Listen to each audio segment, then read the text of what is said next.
Hey, Retro Gamer, thank you so much for the sub, sir. Hey, Pat66, good to see you. We're going to get started here in just a couple of minutes. We got one of our players running just a bit behind, so we're going to start the, thanks for the host, Jay. We're going to start the Greyhawk video here in just a second to buy Gimbal a few more minutes as he's rushing home from work. Come on, wake up. Thank you.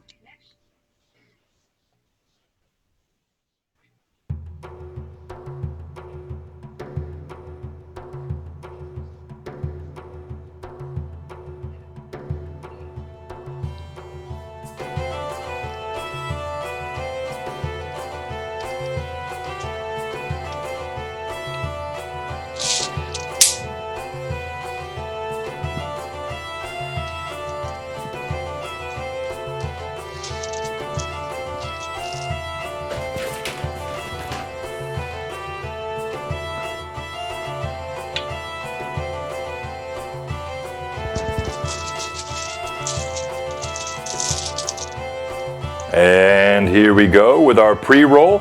We got folks that are popping in here, and we will be getting started real quickly here. Thanks for everybody joining us tonight. A very, very exciting night. Looking forward to all we have. Your background's different. It's throwing me off. Let's see, where should I? I'd have to move over. Yeah, I'm down at my mom's house. Ah. So, it's crazy. She actually got a whole new internet system. Fancy. Just so that I would be able to stream while I was down here visiting her. Aw. Yeah. Very nice. Moms. Hey, thank you for the follow, Lendriz. Always nice to get a follow before you even get started. Hello. Hello. I can't see you, but I can hear you. There's Vivi.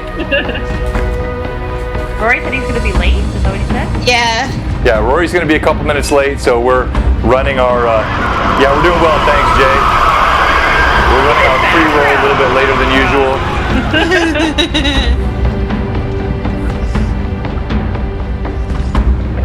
Oh, you like Gimbal. Well played.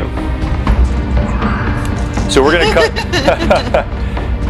Yeah, thank you very much, Lendriz. So yeah, as you probably already know, the map is courtesy of the incredible Anna B. Meyer. But of course, the animations and some of the custom stuff is all Blue Box. And this is the custom Greyhawk map adapted for Jay Scott, Lord Gasumba. You're a really great friend of the show, and we're operating around that same timeline and structure. So this is Greyhawk, Anna B. Meyer, but the Jay Scott and Blue Box version of it.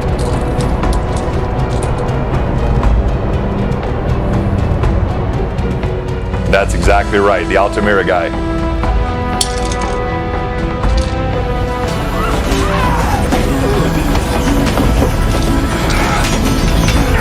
Oh, this is going to be an episode. Yeah. Yeah, it seems like the last two episodes have been very combat heavy. And this one could be, depending on what happens, but I think there's going to be a ton of roleplay in this episode as well. So I love what this party's doing. And there is Rory. Yay! A gnome is never late. He arrives precisely when he means to. As all good wizards do. Yeah. Brilliant. Okay. All right, so now I just have to I add love this music. my fifth cam. So good. You should see it. Most nights I just rave to this song. To it? To the I like glow sticks and I'm like flipping them around. Can you go live when you do that? Like do an Instagram live? Totally. It's just gonna be me in like a really tight tank top. That's Yes. You know, it's actually really funny. There was this one Instagram post that you made, and me and Rory had the exact same thought where we were looking at you, and I was like, "Is he not wearing a shirt?" I'm like, "Oh no, he's wearing a shirt." I don't think I saw that one. Well, I'll send it to you. Oh, good. Yes, please. It's a video, so at first, because you're just like the way that you're leaning forward, and then your beard, you can't see the straps of your Tank shirt. top. Yeah, your tank top. I And think I know which one you're talking about. I'm like, oh, he doesn't have a shirt on. I'm like, oh, I'm never a mind. lot He more does have a body shirt healthy. on. It's that kind of video, I'm Hey. starting a new type of page. Oh, no. Does it require a subscription? we have rules here at Blue Box, there, Josh. All right, so we're about ready here. Gimbal just got in, so I believe I have. Boom! I love it when a plan comes together. Everything is rocking, and here we go. We got our video up, and welcome everyone to Blue Box. We have an exciting night planned tonight. So many cool things planned for everybody. We got giveaways. We've got fantastic stories that are continuing to unfold. We have a Monster Monday to do here in a second. The fluffing of the beard. What more could you ask for? I always forget. How do you always forget? It happens every single time. It's because I hope he Every forgets. single time. He's Yeah. never going to forget. Are you kidding me? So Hey, Amanda. Yeah, really quick shout out. So I love everybody that's in early. Thank you so much. I've already shouted out Steve Bloodwild. Good to see you, sir. We had Lendriz, a first new follower tonight. That's great. That puts us at 459, which my little thing's not updating, whatever reason. So we're going to close in. We're going to get 500 this month. That's a good milestone for us. We're less than a year old. And as a D&D streaming channel, kind of doing it old school like we are, that's great growth. We're so happy and thankful to everybody. But then also we got Captain Mymorph, Lord Forth, Phantom NJ, his channel is growing. Thanks for everybody that followed him today. He's got really neat stuff he's doing with the painting. Rox, our fantastic mod extraordinaire, Roxafarius, and now also running one of our Discord channels. We're going to talk about our Discord in a bit here as well. But of course, on our Discord, we have all kinds of fantastic text-based roleplay that's happening, and he's running Kat, this somewhat mysterious herbalist in Hamlet. Hey, thank you for the follow, Akalet. That puts us at 460. Just moving up. I like that. That's great. So D&D Player 888, of course, always a great fan and participant in the show. MTMJ Moondog, old school as old school gets. Part of the whole Troll Lord community, a great fan of the show. We love to have him. Mystical Unicorn Painting, always with us. Been sort of a newer follower, I think, associated with one of our own players. And we thank you so much, Vivi. And then Jay Scott, the ever present and fantastic sort of help and patron to our show. We're really appreciative of all that Jay has done, and we're going to go ahead and get started. We had a couple things in terms of housekeeping to get through real quickly, and I'll give you guys just a sneak preview. Hamlet's had an upgrade. Hamlet looks a little better than it did when you guys were here a couple of weeks ago. It's got, a little bit more, sort of housing, and it's just a bit more dense as a locale. And you guys are, of course, back in Hamlet. And so we'll do a little bit of what happened last time. We're going to do player intros, and then we'll also do a little bit of announcement for our giveaway. But before we jump into that, we got to talk about our sponsors. We have a couple of great ones. So first of all, always we talk about Dragon Crafting Guild. These dice trays, I'm holding my dice in place. This one's got a D20 in the middle of it. Evelyn's got one that's got a dragon's eye in the middle of it. And actually, John, he messaged me this week. He's got some new gear, new stuff that he's producing, and he's going to be sending us some more stuff for giveaways. And so there's going to be more fantastic DCG content coming to our viewers and followers. We really appreciate him. And as I always say, Dragon Crafting Guild, every player's best friend, every player's worst enemy in the hands of a DM, guaranteed to roll more nat 20s, except not really. And then also a big thanks to Frederica Draws. Frederica does all the artwork, so as you come back and you see here, as you're looking at Lilith on the screen now, and you'll see Gimbal and Roar, all these are all her artwork, and incredible work. She's actually doing the giveaway from last week, which was, I believe, Ridiculous, is the winner from last week, and I've been communicating with him all week. The first sketch is done. The player character he wanted is actually one I don't allow in my campaigns. He's got a dragonborn, so it's pretty cool, and we'll show it. It should be ready and live by next week, and we'll show you what she's done with our giveaway. And that then brings me to tonight's giveaway, and we've got actually two things that we're doing. So one, we have a Blue Box mug that we're giving away. And so if you can see this guy here, I've got coffee in it, so I want to be careful. These are nice, full color. These survive. I've had this sucker in the dishwasher multiple times. These are not cheap. These are well done mugs, and we're going to give one of these guys away tonight. Fantastic. They make your coffee taste better. They really do. And then next, and most importantly, we have this fantastic giveaway tonight. We're giving away a signed copy of the Orth Journal, signed by Christoph, the editor-in-chief, and of course Christoph, the whole Greyhawk Online community, big fans and participants in our show. They've really helped us as we've grown lately. Hey, good to see you, Gimbal. And so, absolutely fantastic. We're going to give away Orth Journal 33 in hard copy print, signed by the editor. That's a collector's item, and that's going to go out tonight, and we'll do that as we get on with the show. As always, you must be present to win. But yeah, just an absolutely fantastic. There's kind of the full cover, the lands of the dead, all kinds of cool topics in this particular article, and that giveaway will go on. Yes, Greyhawk Mike, and good luck to all of you. All right, so let's do a quick what happened last time, and since Rory's here, let's try to keep it to just 2 or 3 minutes. I say that every time, we still go 5 minutes, so let's try to keep it to 2 or 3 minutes. And of course, our resident lore keeper, Evelyn, always sort of carries the load here, but I'd love to get participation from multiple folks. So, hey, Wu-Tang Piglet. When I was a kid, Wu-Tang Clan, that was my jam. So, all right, go ahead, tell us what happened last time. And I'm going to keep this quick, but if you want to know the full description, we have a whole session notes section in our Discord that you can read all of what happened in past sessions. So check out our Discord, join us over there. I'm going to drop the link real quick.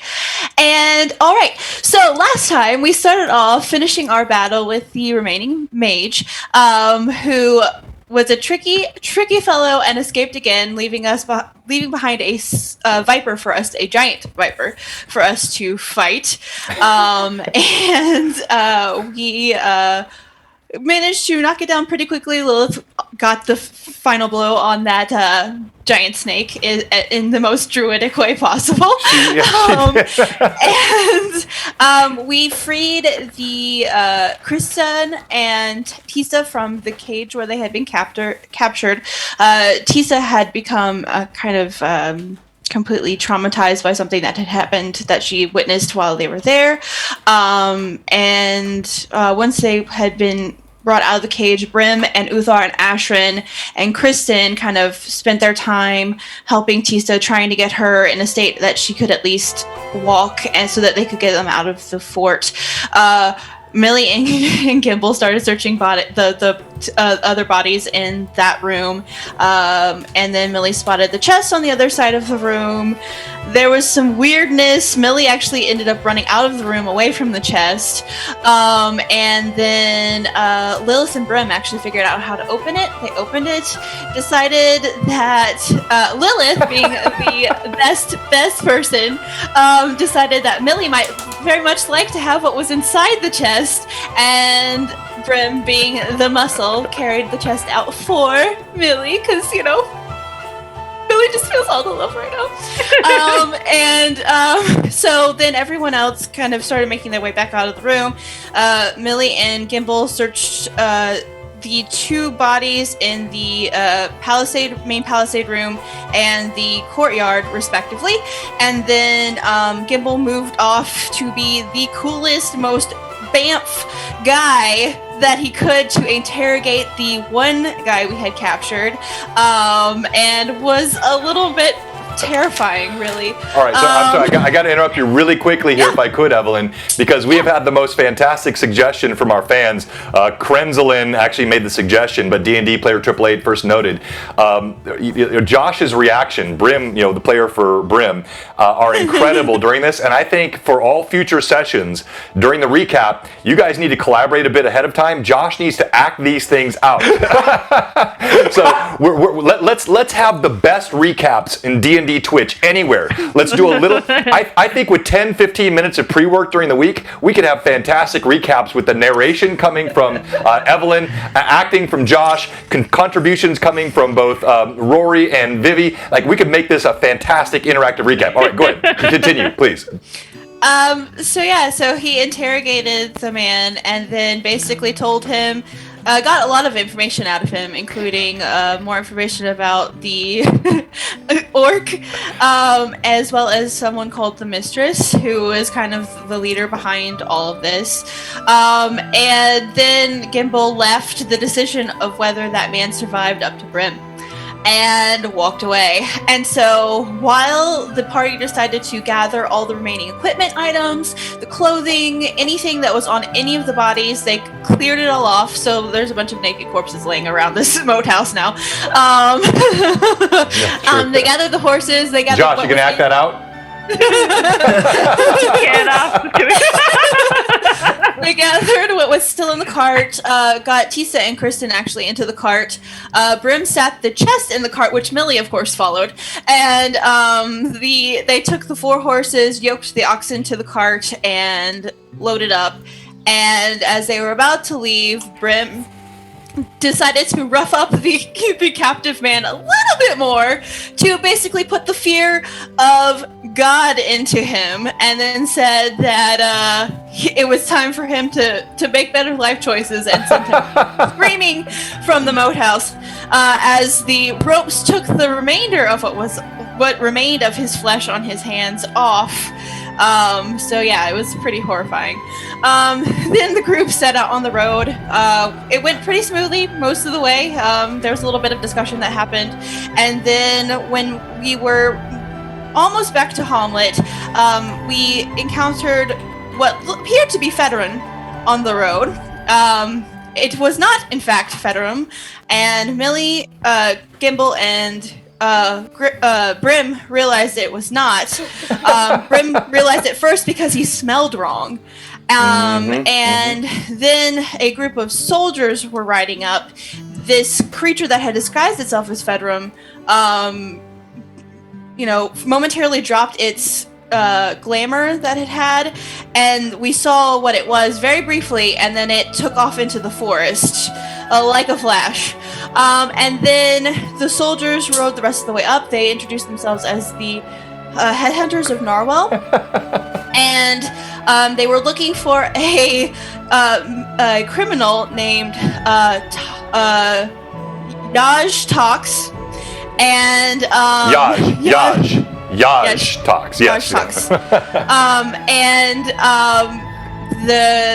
The Waver Bolt told him, the captain, that they had not seen a man by the description of Yaj Tox, but they had encountered a very strange thing.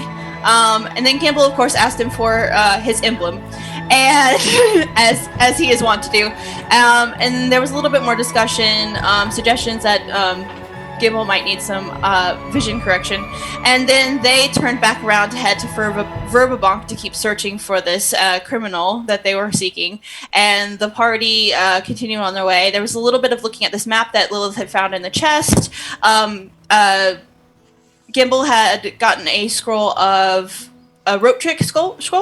And on the map there was two new things that we hadn't seen before. The Moat House and Hamlet were on there, but there was also something labeled Filthy Dwarves and an orcish rune that looked kind of like an actual orc structure, which Gajol is likely to be located at.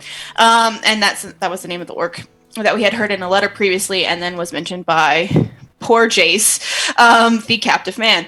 And so we finished the rest of the way back to Hamlet, where we actually met up with Galen. He was standing guard at when we arrived, and he was very happy to see us and glad that we survived. He told us that Gareth had taken a room at the Welcome Wench, and that he was very excited to see that his wife and daughter had survived, so that we could get them back to him. And then we told him that we had cleared out the entire moat house, which was punctuated by Gimbal throwing the two red cloaks on the ground. And that was basically where we stopped. All right, well done. Take a deep breath, Evelyn, and a round of applause for both Evelyn and Josh. We have the vocal and the theatrical. That was fantastic.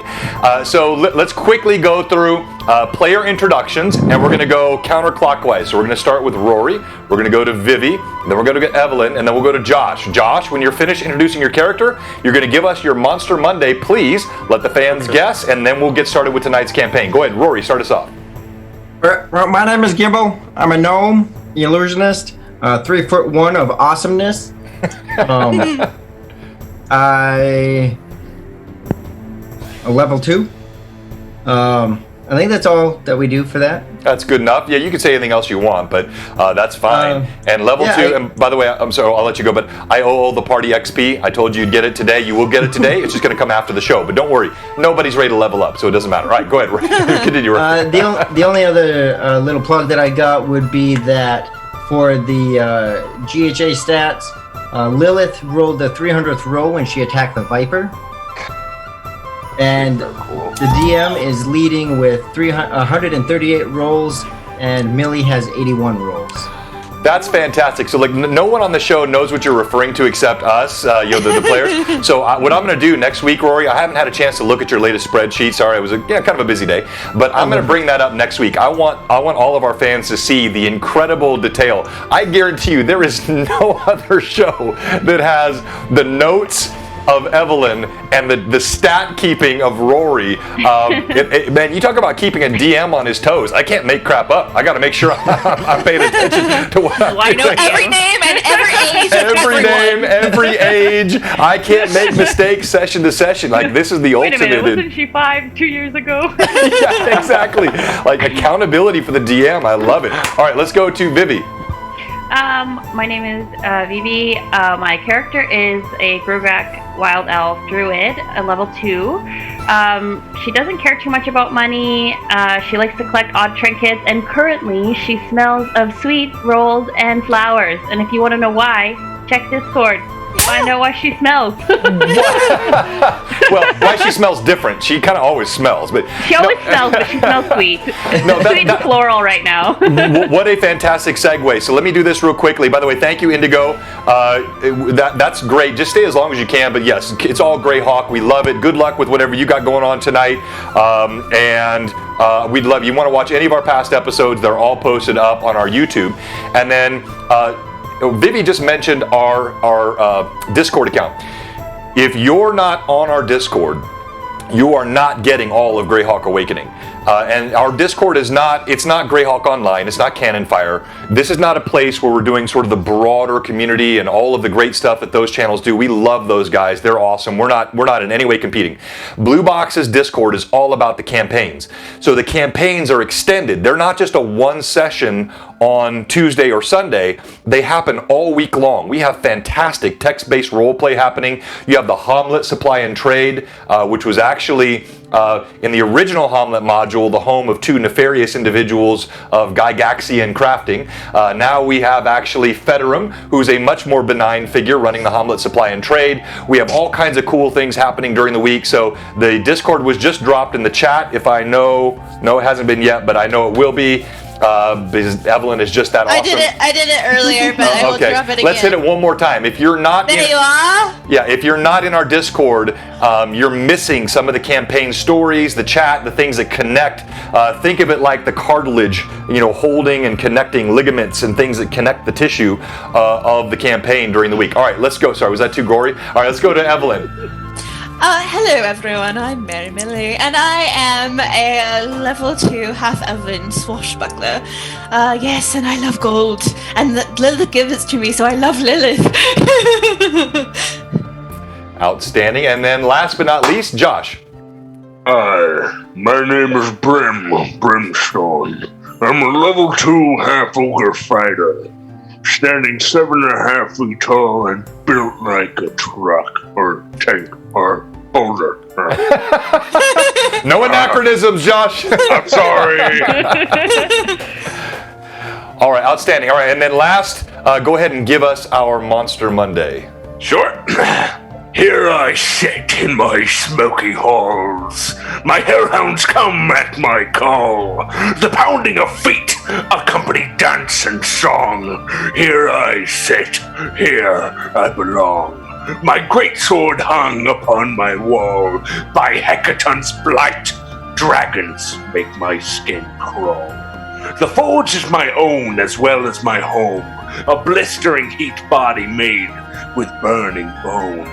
By beard and hair and armor alike, each of these blazing upon me a light. Lord of my craft, always ready to fight. Try me, puny, and I'll kill you on sight. All right, can anyone guess? Fire Giant, D&D Player 888 has it. It is indeed a Fire Giant. Well done. All right, so without further ado, because we've had enough ado, we're going to go ahead and get started. And of course, you are back in Hamlet now, as I showed you earlier. And we are in the fall period, also known as Patchwall, the month of Patchwall. We're several days in. The air is not, cold, but it is chill. Trees, as I've mentioned previously, are turning with autumn leaves. And you have found yourselves back at the Inn of the Welcome Wench. You arrived last evening, so you've had a full night of rest. Everyone has all of your spells, feats, abilities are returned. Also, everyone received 3 hit points of natural healing, a fantastic night of rest. Ostler Gundagood had everything prepared for you. By the time that you arrived, he had already received advance word, and you were treated like royalty even as you arrived. A welcome into the Welcome Wench, and a great night of rest. It's now the following day. You were left by Galen. You have seen no sign yet of Gareth and Kristen and Tisa, the merchant and his family that you rescued. They're resting upstairs, you have been told, also in the Inn of the Welcome Wench, but you've not seen them yet. So as we begin tonight's session, you're downstairs. It is sort of mid-afternoon. You're taking a sort of post-afternoon repast at a table downstairs in the Welcome Wench, and we will cut to that cam, and we will get started. So let me describe. Sorry, go ahead. Question real quick. Did we already go to the supply and trade and take care of all of those things yet, or is this something that is transpiring later? Fantastic question. So everything that happened in the Discord was what was happening during the evening before and the morning. So that's why we're in afternoon now. All that stuff has happened. All right, so everything in the Discord is already live. Anything that you purchased from the Hamlet Supply and Trade, any other conversations that you had, those have all actually taken place. So now we are post, and I'm going to always try to do that. I want the Discord to be integrated into what we do in the campaign. I just wanted to make sure I knew exactly where things were falling, so I knew what we had and what we didn't have. No, absolutely makes sense. So let me get the scene started, and we shall begin. Welcome to Greyhawk number 6, Reunion, Reward, and Revenge. All right, so downstairs in the inn of the Welcome Wench, you have a good and lively crowd this afternoon. Patrons already beginning to enjoy their festivities and a little bit of imbibing, many of them already in their cups, trying to ward off the chill from the patch wall air. The fire crackles already early in the evening, or afternoon rather, reassuringly. It casts an ambient warmth and lighting which reflects off the polished bar of Ostler Gundigut. As you look around, you see there are several patrons in the inn. Some of the regular crowd you recognize, others that you don't. And you see there is a little bit of an occasional glance over. You're clearly gathering some renown here in the town of Hamlet. Ostler, he's already spoken to you once, and he's actually polishing a couple of mugs. He looks like he's about to come over. We'll start there.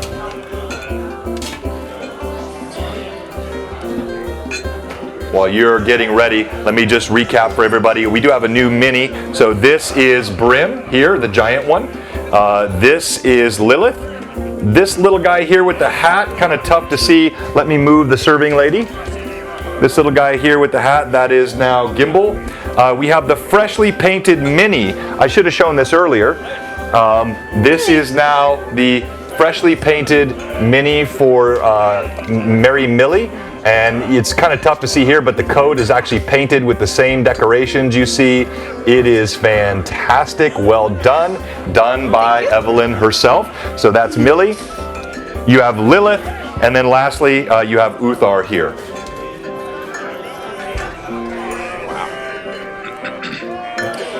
So, Brim, Lilith and I actually went to the Weavers before we came back here for lunch, and I think we've managed to find exactly what you were looking for. She said that the items would not be ready until later, but we think that perhaps it will be fitting. So we will go by and retrieve those as soon as they're ready. I think I still have to go to the blacksmith. Perhaps then if we go to see Brother Smith, we can swing back by the Weavers on our way back. If that works for you. Perfect. I would prefer the company. And by the way, Brim, I don't know if your mic needs to come a little closer. You're much quieter than Millie is tonight. All right, you see Ostler. He comes bustling around the bar. He's quite spry for his age. As he walks over, he's got a smile on his face. He approaches you quite affably. He has several mugs in his hand. And as he walks over to you, you see this familiar and smiling face.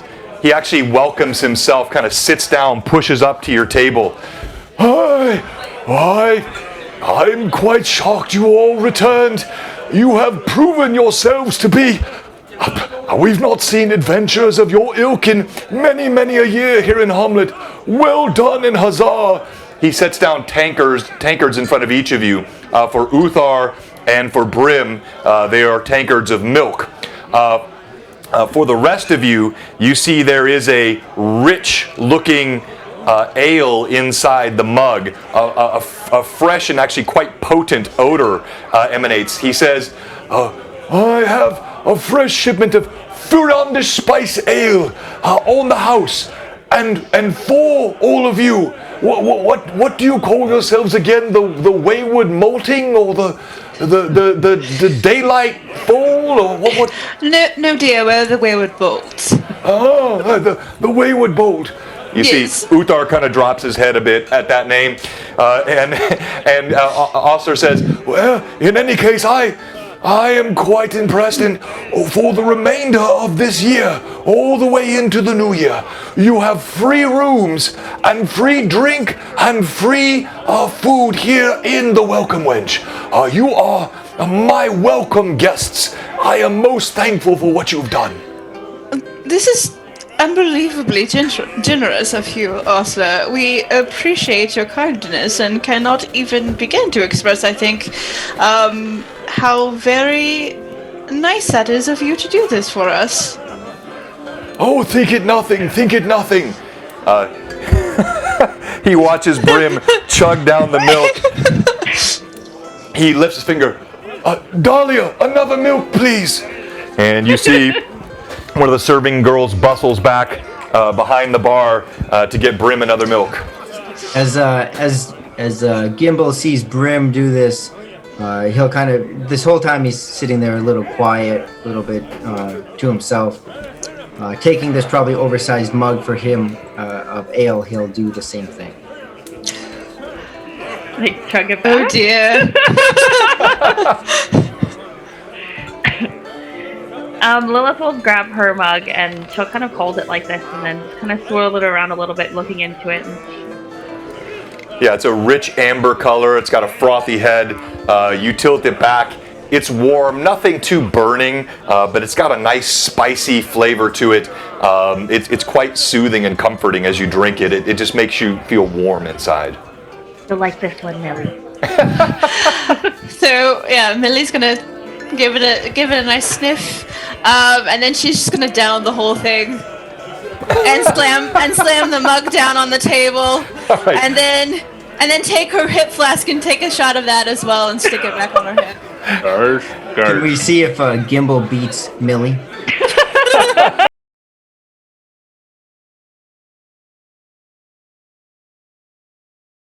Lady, she comes back over, and she actually, with a bit of a huff, she puts a huge pitcher.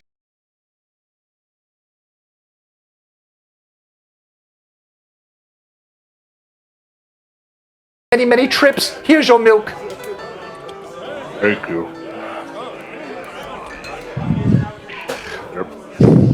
All right. So, as you're doing this, Osler says, I understand, Lieutenant Galen, he's coming by later this afternoon.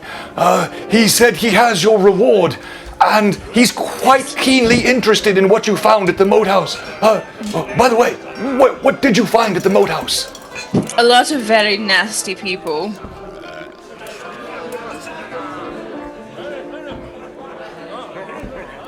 What kind of nasty people? I'm guessing you're searching for a story again, dear Osler. Well, you know I like a tale. Oh, I can't offer you an ale for a tale since I'm already giving you all my ale. Well, darling, let me tell you about what we encountered at the moat house. So, under the dark of night, we crept up to the broken walls in this fortress, and we managed to creep up and spied many bandits roaming all about the walls, the parapets, through the courtyards, and we crept through and up to the walls, and we jumped them by surprise and fought them down. These terrible criminals had kidnapped Kristen and Tisa, as you know, and it was our goal to rescue them and rid the world of this riffraff. And so we went in and we dashingly fought off everything, and we cleared out this fortress of these Red Lords, and we rescued these poor women who had been caged up and forced to view some very horrible things, and Then, once we had become victorious, we gathered our things and rode back. And it was a trip indeed. Amazing! Almost too much for an old Hamlet man to take. That's just wonderful. What? As he's talking, you hear the inn grows kind of quiet. And as the sound dies down, you hear footsteps on the stairwell. And as you look over, you kind of cut your eyes to see what's happening. Several people are looking. You see the family of the merchant. Gareth comes walking down. You see he's got Kristen, his wife, and his daughter. And as Tisa and Kristen come down the stairs with Gareth, the merchant that you rescued, Gareth, noticing the quieting crowd, he offers a wan smile, and he gives an awkward, sort of a one-handed quick wave to the crowd of folks in the inn. You notice that Kristen is clutching Tisa's hand so tightly her knuckles are white. And Tisa has her head sort of down, her platinum blonde hair covering her face. She's clutching a little stuffed bear to her chest like a shield. As she... Love the subs. Absolutely destroyed my timing. That's right. So no, thank you, Captain Mymore. Thank you for everybody following all the subs. It's fantastic. She clutches this little bear to her chest as she comes down the stairs, and they walk over and they find a seat at a table here nearby you. As they walk past you, you see Gareth. He stops. He walks over. He puts a hand on... Thank you, Christoph. We shouted you out earlier. We'll give you another shout in a bit. He puts a hand on Brim's shoulder. He puts a hand on Uther's shoulder, and he says, I cannot thank you enough. Finding me on the road that day was simply providence. That you have rescued my wife and daughter, even with what they endured. I am still eternally grateful. I shall speak of your wondrous tale. I shall speak your names as far and wide as I go. I will head back to Keeland on the morrow, and I am grateful to you. You see, Kristen and Tisa, they've already moved to a table and sat down quietly. I'd like to... Oh, Oops, sorry. sorry. Go ahead. I'd like to put my hand on Gareth's hand and just kind of lean back a bit and kind of motion for him to lean in. He kind of looks around a bit and, you know, obviously knowing you're his friend and still somewhat intimidated by your size, your massive fangs, the scars all over your body, he leans forward hesitantly. Yes, what? And I kind of reach back and put my arm that beckoned him forward around him and pull him in slightly and just... If it's all right, I would like to talk with Tisa later. One-on-one, with your approval. I'm not sure I understand. What do you mean, why? Has she done something wrong? No, not at all. I would like to try and talk with her in a way that may be able to ease her mind. Maybe. All right. I have nothing but trust for what you have done. If you think you can help, she's not spoken a word, not a word since we brought her home. I don't know what to do. If you can help, I would be glad. I cannot give a positive or negative to what may help. But I know I can level with her in a way many cannot. So with your approval, I'll be more than happy to. You have my approval. He steps back from underneath your arm. You can see, even though you were trying to sort of hold it lightly, it was definitely kind of pressing down and stooping him over. He says, I have one other thing. I wish... I must give you something. I have... Thank you for the sub, Molotov J. He says, I have only this to give, a family heirloom. He pulls out something wrapped in cloth. As he unwraps it, you see there is a finely wrought dagger of silver that has light runes inscribed on the blade, about this long. He holds it out to the table, not knowing who to proffer it to. I'm Pointing at not- Millie. Yeah, I nod towards Millie. All the heads turn on the table toward Millie. Thank you. She'll reach to take it. This is an unbelievably generous thing to give. It's quite beautiful and well balanced. It was given to me by my father, and it cannot be considered unbelievably generous when you have brought back to me my wife and my daughter. I promise you it has as keen an edge as you'll find, and I have discovered if you hold it in the darkness, it gives you sight. Oh, thank you. I have a feeling this might come very much in handy for me in the future. He kind of gives a nod, and then, still with hollowed out, sunken eyes, even though grateful, clearly worried for his family, he walks back over with sort of a hunched shoulder and back to the table and sits down with his wife and daughter. All right, so what should I enter this as? What is the description of this dagger? Well, just let's call it Gareth's dagger for now. Okay. Until you have it identified. Okay. You can write the notes I gave you, but you know nothing more than that until you've had it identified. Or you Okay, let me see. Test it out for yourself. It's got a really sharp edge and it allows to see in the dark. Is that Yeah, correct? that's right. He said it's got Okay. as keen an edge as you'll find. Of course, this is his perspective, and that when you Right. hold it, it gives you sight in the darkness. All right. I think Brother Smith might be of help here. Gimbal, will you be accompanying us to Brother Smith? Ouch.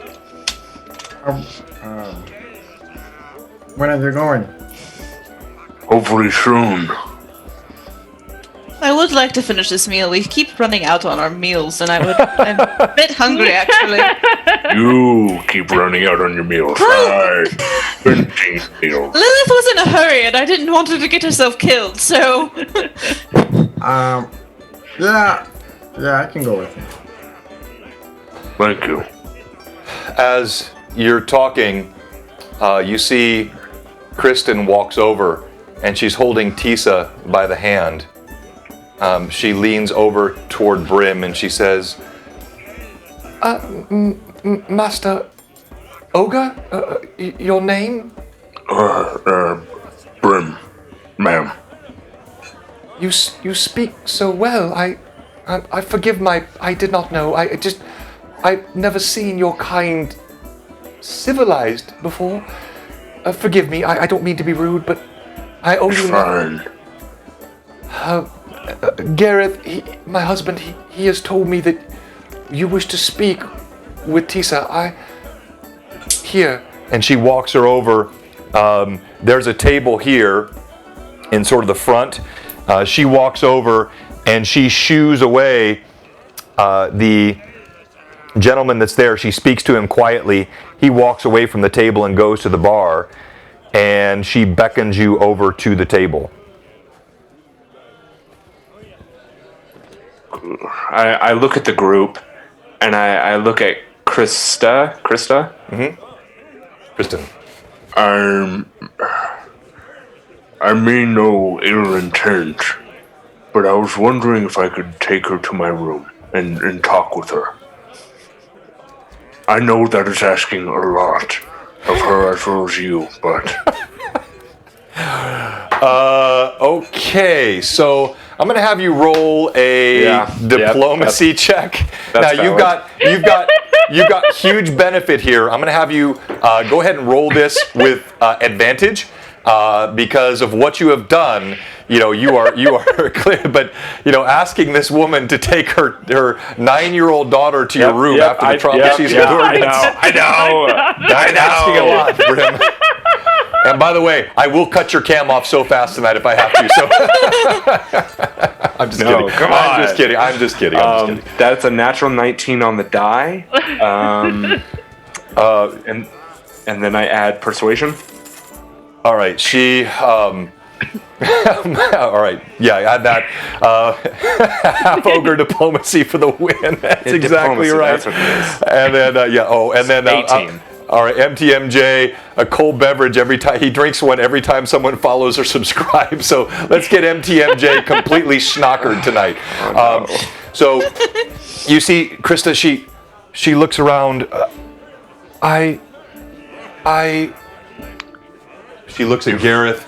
You see Gareth, he doesn't know what's being said, but he nods at her, and she says, Krista, if it would help, I will leave the door open or cracked.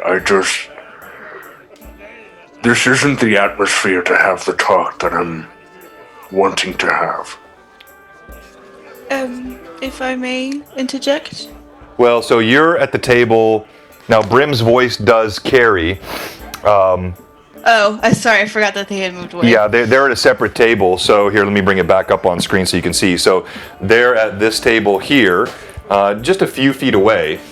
Brim's voice carries, so I suppose it's fine. Like if you want to interject from a few feet away, go ahead.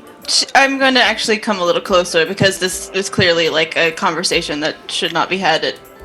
But if I may interject, I would be willing to chaperone, so to speak. If you feel uncomfortable. Brim. I will not add any words. I will sit there quietly. I am very good at that. Krista, your thoughts? I appreciate that, but I think if you could leave the door cracked, perhaps I could stand out in the hallway. I'll stand sufficient distance, just if she should cry out. You, please forgive me. I mean no ill. You must understand. I grab her hand, or like I reach for her hand, and A mother's love is not something that should be apologized for. You're fine. So she agrees. And so the three of you move upstairs. So all of you, you've already kind of interjected here a bit. We're not Millie. going up yet. We're not going up yet. No, the three of them. No, not Yeah, you. it wasn't to happen yet. He wanted it to happen later. Oh, I'm sorry, I missed that. Okay. Yeah. So, all right. So, when did you tell her you wanted this to happen? I would have liked this to happen another little bit, but if we were doing it right now, I would have stopped by the table to ask the party to do something for me. It's either way. It's you can play it how you like. I would like it to happen in another hour. Okay. All right. So they nod. They both go back to their tables, and Brim, you come back over to the table with the party. Lilith will look at Grimble. Do you still have a sweet roll? You mean one of those pastries from the shop? You want to see something really cool, Lilith? Okay. Okay. I'll order 2 drinks. Whatever drinks, probably something decently affordable, not too expensive. Okay. So just a couple of the house ales. Yeah. All right. Copper apiece. Okay. But they're all free for you, so you don't pay anything. And Okay. Dahlia brings you over 2 of those. Okay. I go. Here you go, Lilith. Now, what flavor did you say? Sweet roll. Sweet roll. And he'll just he'll end up casting prestidigitation to change the flavor. Okay. Right? Because I can do that. You Yep. can do that. Mhm. Yep. So you see, Gimbal waves his hand over a roll. There's a little bit of a kind of a tinkling sound in the air. Now, Lilith, close your eyes. Picture that roll. Picture it. Okay. And he'll hand her the mug. And he'll go, now, slowly drink this. And then he'll start drinking his because he knows what it tastes like. And Rory, if you could tip your cam up just a bit, you're cutting off your head. Oh. There you go. Perfect. Nope. There we go. Yeah. So Love will look at Gimbal and be like, very impressed. Not for me, the sweet roll. For Tessa. Oh, this would not be good for them. No. do you have a sweet roll? No, I just thought you wanted that. No. No, I ate mine back at the shop. You ate yours already? Yeah. Okay. Lilith, I have about 6 with her name on it. I'd like to We're give not- her. Well, go for it. And I'd pull out whatever bag I have that I got from Federum. Take your pick. And see- she'll look into the bag, and What- grab the walnut one and bring it out. And then go back in and grab one for herself and just start eating it. Congratulations to Pat66, who runs Federum on our Discord, being so heavily featured early in our stream today. All right, so as you're all talking, kind of walking through all of these different items and the fun things that you're finding in Brim's bag, you hear the door open and then slam, and you see Lieutenant Galen comes walking in. As he walks in, you see he looks like he hasn't slept in some time. He's a bit disheveled. He rubs his hands as though to drive away the chill from the patchwall air outside, and he kind of scans the room, quickly locks eyes on the party. As he approaches, you see he pulls out a leather sack off his shoulder, a heavy leather sack, and rubs the stubble on his jaw as he approaches the table. And you see, as he walks over, he looks at you and says, I don't know what to say more than thank you, and thank you again, and thrice my thanks. What you have done. I hoped only that you might investigate the moat house, to have gone as far as you did, and to have conquered those that inhabited it, and to have rescued this merchant and his family. I assure you, friends, you are gaining notoriety. In fact, I have spoken even with Rufus this day. He would speak with you very soon, and this is no mean boon, I assure you. He pulls out 6 sacks from the larger sack. He lays them on the table, each heavily laden with coin. Millie's going to immediately open hers and make sure the correct number of coin is in there. How much does each bag hold again? So each one, as you open up the sacks, you find there are in fact 75 pieces of gold or orbs inside each sack. Excellent. Lilith will open hers and take out 25 and then push the rest over to Millie. Oh, well, thank you. I will actually add this to our collective fund for the Wayward Vault. So let me pull up my spreadsheet. That's not Millie, that's me pulling up the spreadsheet. So that's an additional 50 gold. All right, so as he pulls up, may I sit a moment with you? Yes, sir. You're very welcome to join us. So he sits down. He says, I would know more of what you found inside the fort. You mentioned a map in the moat house, rather, and there were more of these red lords there, which you overcame. What can you tell me? Lilith will go into one of the pockets on her hip and bring out the map and hand it to him. Well, we learned of a few things.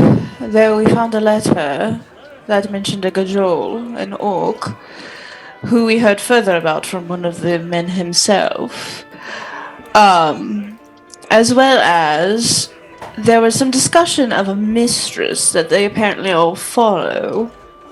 She seems to be the leader of this bunch. And Millie actually slides the pendant that was in the bottom of the chest that she had pocketed. She slides that out of her pocket and places that on the table in front of Galen and says, "And this was amongst some things we found there. Do you know anything of this particular symbol?" You see, he knots a brow and he says, I have seen this, but surely Byrne would know. Let me look at it one moment." He kind of stares at it. "I will speak with him. He has been communicating with me in his own manner.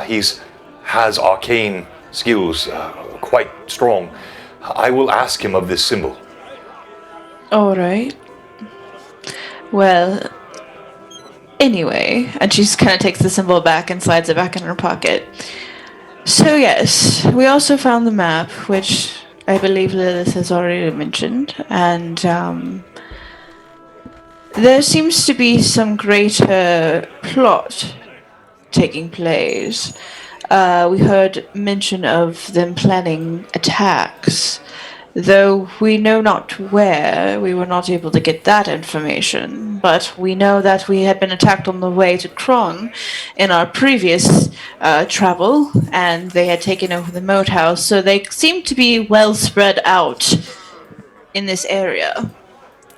He looks at the map. He says, "This would be in the Kron Hills. If I read this correctly, it would be right where Rockhall is, where they reference filthy dwarves. And this symbol here, I've seen this. This is Orcish." It seems to be so, yes. He kind of crosses his arms a moment. He says, I know I've asked so much of you already, but if you would be willing, I would have you investigate this. I will send one of my men. I have a ranger. He knows these hills well. He can help guide you. This would seem to be, if I'm reading the map correctly, a few miles to the east, perhaps 10 to 15 miles east of Rockhall. He could guide you there. If you can tell me what you find there, don't endanger yourselves overmuch. I will pay you handsomely, twice again what I have paid you this night. Well, we do know you're good for the payment. It is quite tempting, but I have to defer to my other comrades in arms.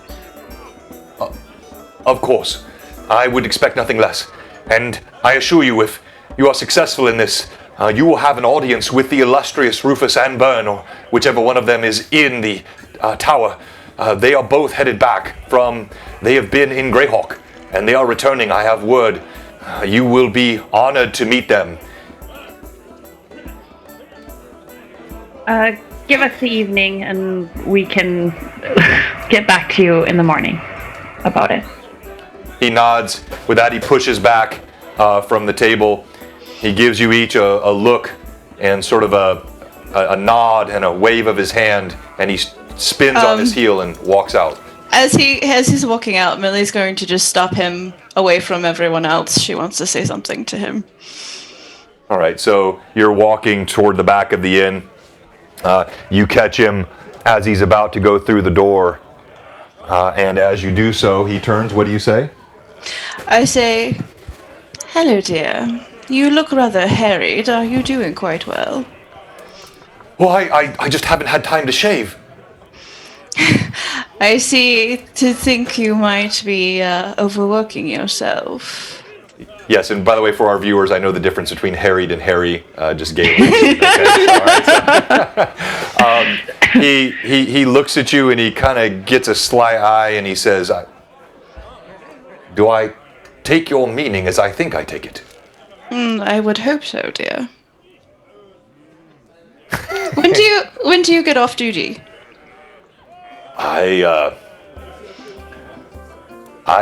He looks out the window. I can be off duty now. Well, I have a couple of tasks to take care of first, but how about you meet me back here later?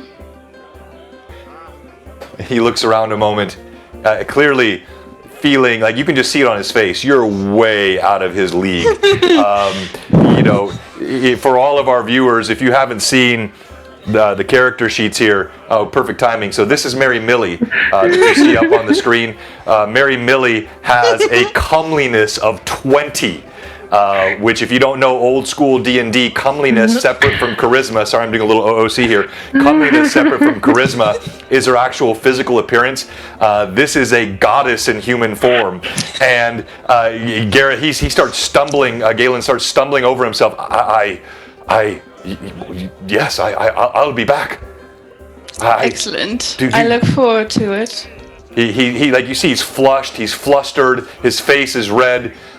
As he walks, he forgets to pull the door. He tries to push it. He whacks his head on the door, stumbles back, and he goes out as clearly befuddled.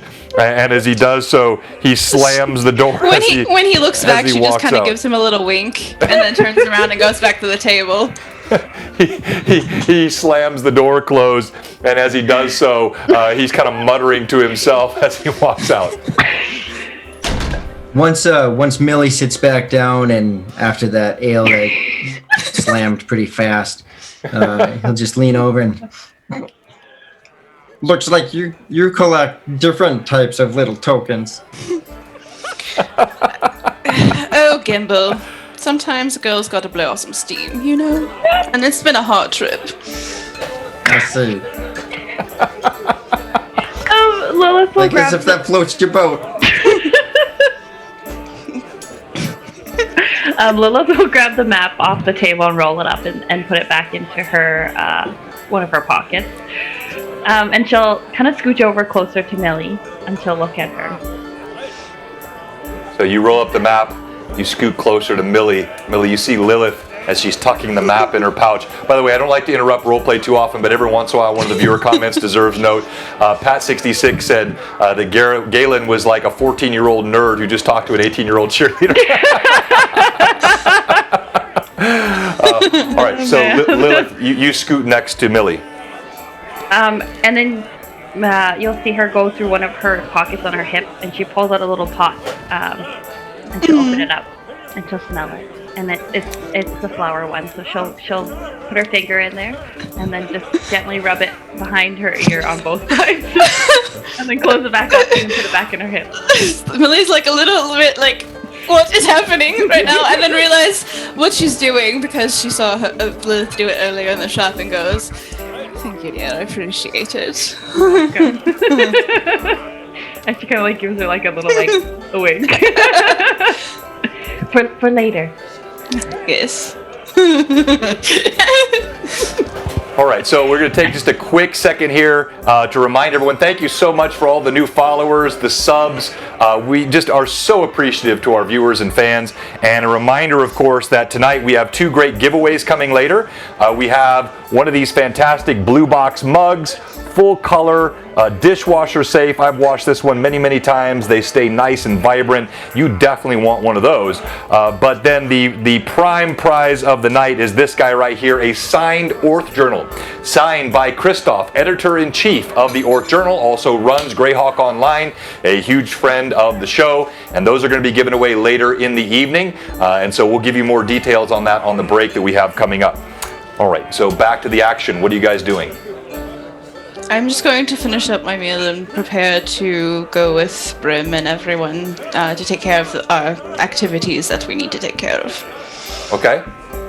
All right, so tell me sort of OOC what everyone's doing. Basically, as soon as we're done eating, we're going to go to the blacksmith, I believe, and then we need to go by the weavers to pick up the dresses that we ordered. Okay, all right, great. So let's go ahead and we're going to handle who all is going to see Brother Smith. And that's, by the way, that's SMYTH.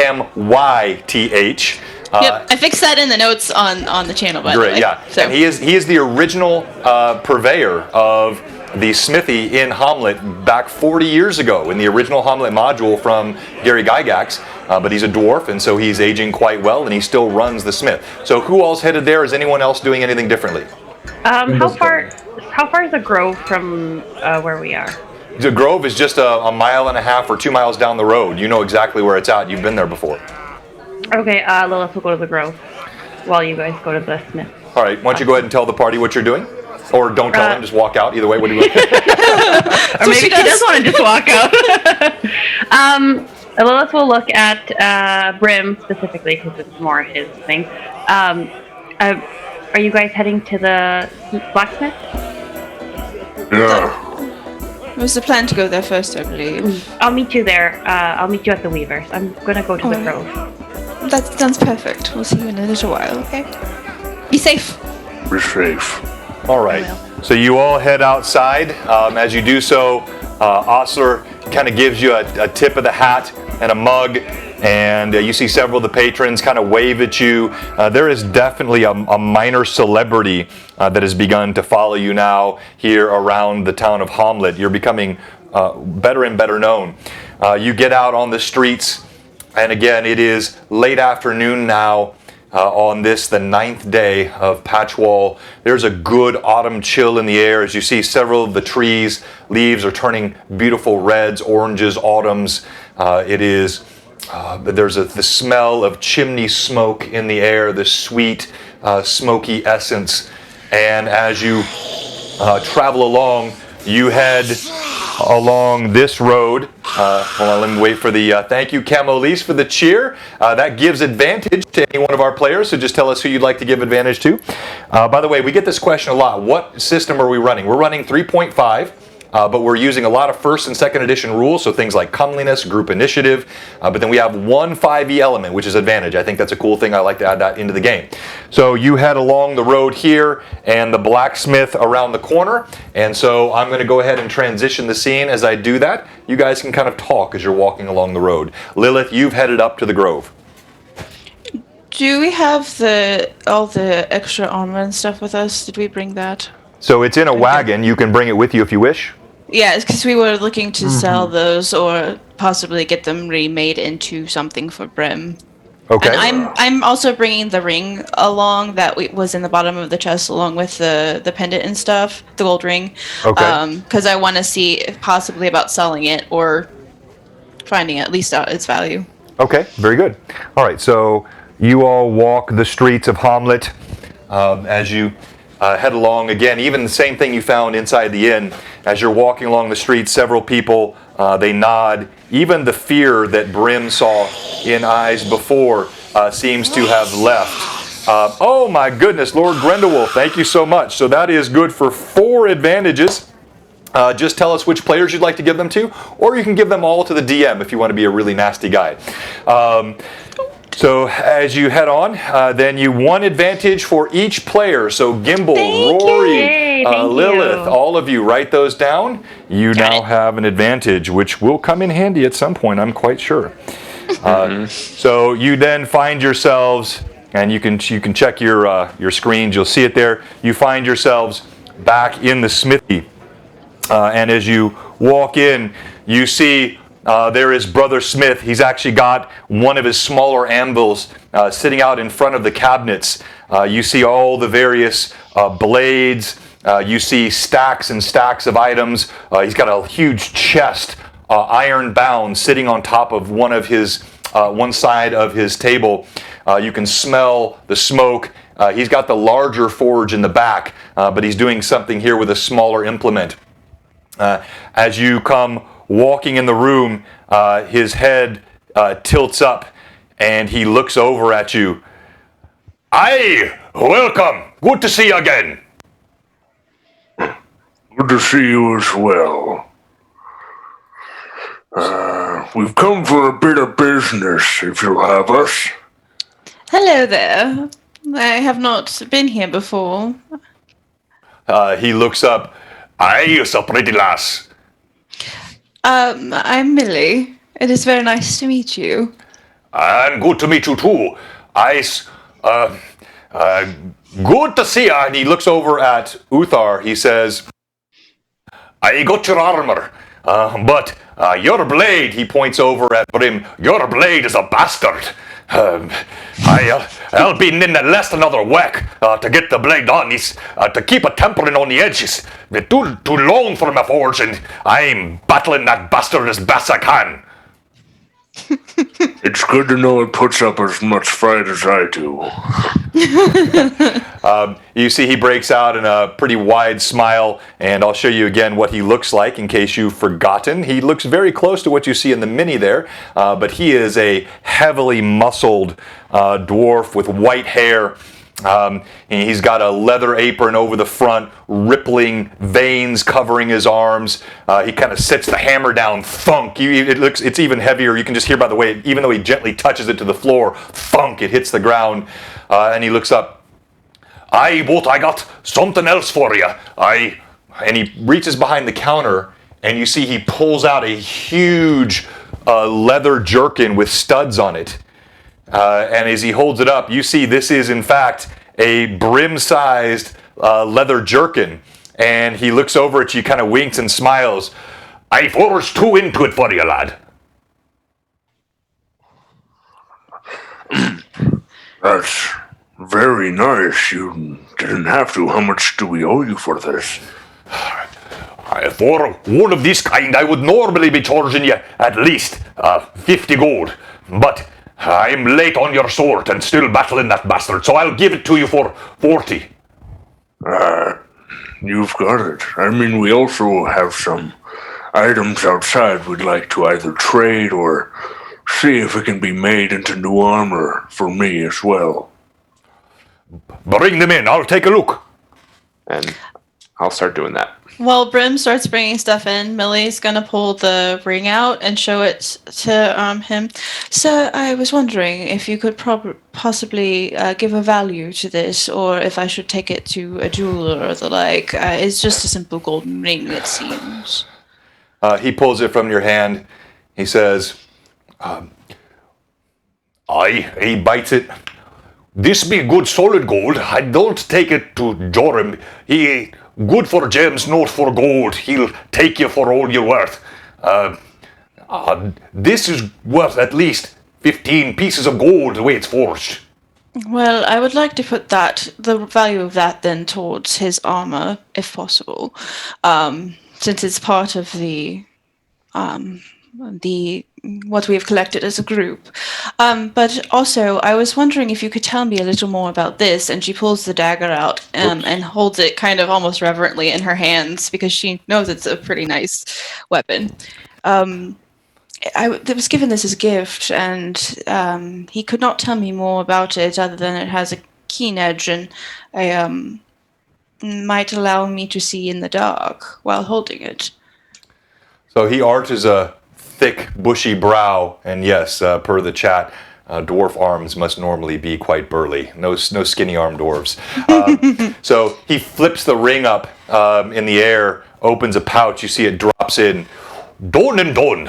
And then he takes the dagger from your hand. You see he studies it. He kind of gives a whistle for a moment, flips it over. He hands it back to you and he says, This be of Dwarven make. This blade has an enchantment on it. It is worth more than its weight in gold. and he identifies it for you at no charge. Awesome. It is a dagger, magic dagger +1 that gives you infravision when you hold it. So as long as you're wielding that dagger, you have infravision like a dwarf. Awesome. Thank you very much, kind sir. I do know you have done quite a bit of work for my friends here, and we do appreciate it. So he looks at the armor that you bring in, and he kind of, as you're bringing in the different suits of armor and the swords and things that you gathered from the moat house, he kind of inspects each one, lifts them up, drops them to the ground, lifts another one up, drops them to the ground. It's all crap, all of it. I'll melt it down for the metal. I'll give you 10 gold for the lot. Alright. Poor forging, poor workmanship, and poor materials. Very little to be done with it but melt it down and start over. Trust your opinion, Master Smith. So, I guess not much to be done about it. Sure. 10 gold. Towards the armor.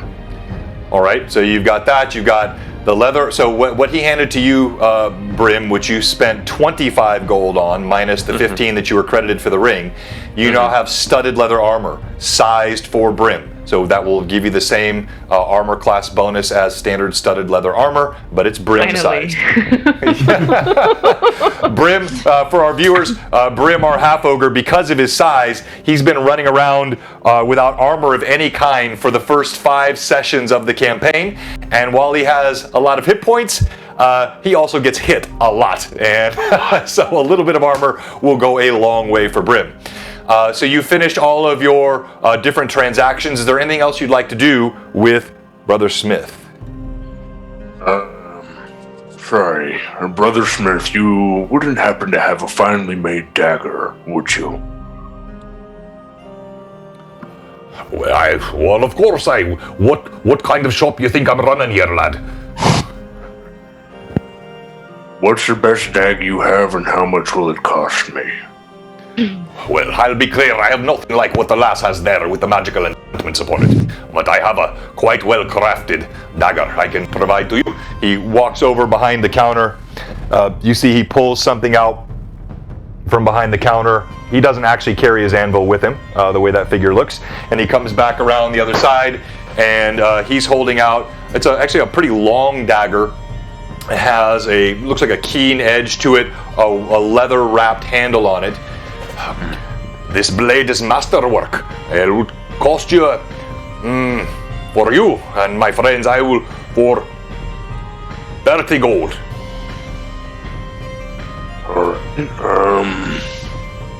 This is very fine. Do you have something not masterwork, but still within its own tier? Very well made. So you don't be wanting me find this dagger? The audience will understand this. All right, so he walks back behind the counter. He pulls out another dagger. It looks like it's not masterwork, but it's a well-balanced dagger. He holds it out, tells you to be 10 gold. Sure. I hand over the 10 gold, and then I pull out a piece of parchment that I've had, and I slip that to him, and I was like, Also, if you can have 5, 6 of these made for me, about that size to them. And That would be great. what are they again? What are you giving him? so this is a small design to be our own symbols for the Wayward Bolt. Ah, okay. All right, so Because Gimbal always asks about symbols. Sure. Okay. So you've done a design with your half ogreish hand Yes. yourself. And all right. So then what I'm going to need you to do is I'm going to need you to send that to me this week, so we can see what you've got. He takes it. He nods. Aye, this I can do. Perfect. Thank you. Sorry. Yes, Brim has a group logo. Group logo. Heraldry for the win. That's exactly right. And don't think you won't be seeing custom Wayward Bolt heraldry very soon. You guys know how I roll. It's going to happen. All right. So, So, anything else you want to do here while you're speaking with Brother Smith? Yeah, Gimbal does. Go ahead, Gimbal. Brother Smith, where are you originally from? Are you local to here normally? He says, I've been living here in Homelet for nigh unto 50 years. But I came from the Lord Middle Mountains. Are you familiar with then the? I believe I'm understanding correct. Are you familiar with Kron and also the Kron Hills? Does a gnome like his gems, lad? I take that as a yes. So do you? There's a kind of a direction we're heading, and we're probably heading into the Cron Hills. And you see in Gimbal maybe an anticipated nervousness just in this subject. But there's some potential danger up in there. You wouldn't happen to know some fellow dwarves up there, do you? Are you asking me if there'll be dwarves in the Cron Hills and Lortimel Mountains, lad? Where are you from? No? Not if there are dwarves, but if you know the dwarves. I have not visited my kin in many, many years, but where are you headed in the mountains? Well, I don't exactly remember offhand. It's been a couple fuzzy days, but Lilith has the map. Oh, Lilith has the map. He says, but yeah, it's Brim or Millie. Do you remember? I remember it's in the Cron Hills. Yeah, the place is called Nasty Dwarves. you see, Brim, I don't think that's what he puffs called. out his chest and he kind of angles towards you. Don't think you're too big for me to take down, laddie boy. No, he just meant that was what was written on the map. Yeah, we found this. Yeah, basically we actually. found this map, and the threat that might be in there with some individuals. They obviously didn't like your clan because they called them the Nasty Dwarfs on the map. So there might be a threat to your fellow kin as well as to Cron itself. I would be interested to learn what more you find of this, but I'm quite confident in me clans up in the mountains. There's no easy target, my brethren. Do you, if we were to stop by there, would we be in danger? If we were to visit your kin? I would normally say no, but you bring the likes of him, you'd best have a good opportunity to speak with him first. When they see the half-ogre, they'll typically shoot first.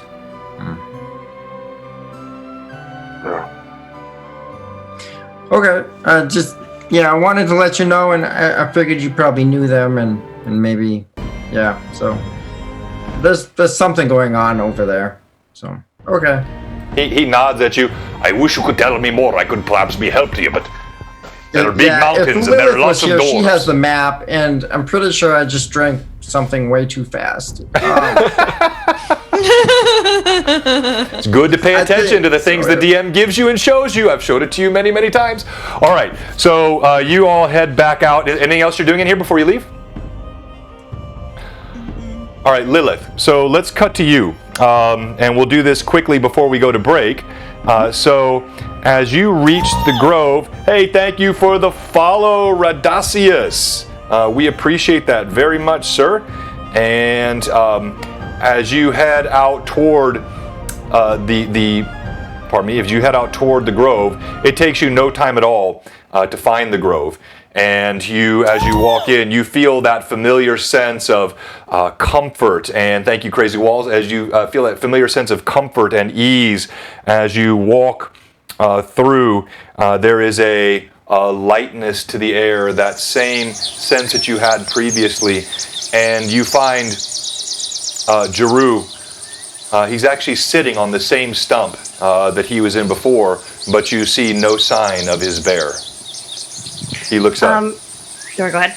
As you see, he looks up. There's a sadness to his eyes, but he kind of gives you a smile. She'll smile back at him. She won't really say anything to him. As she's kind of walking through the forest, she's just running her hands, has her hands out, just kind of like touching leaves and the bark as she kind of walks past trees and stuff. She'll come and almost like slump down on her knees on the ground. Not saying a word to Jeru, but making eye contact and acknowledging him. She'll pull out the viper fang that she got from the thing. Okay.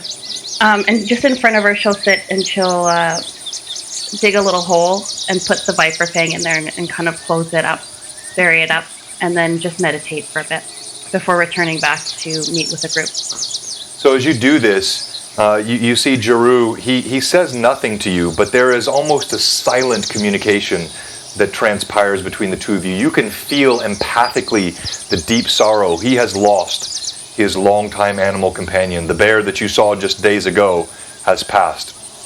And yet he also recognizes the significance, the ceremony that you're performing in respect for a creature of nature that you have had to slay. And there is no word that passes between the two of you, but the understanding is very, very deep. As you meditate, you see he does the same. And it's one of the strangest experiences of your life. You spend a good 20, 30 minutes here, not a single word is uttered, and yet there is so much understanding that happens. By the time you're finished, you unfold your legs, you stand up. Jeru, he looks over at you, he kindly smiles. He plucks, as you see on the screen here, he leans over, he plucks a small flower from the soil, and he hands it to you. And she'll take the flower. It's in soil, you said?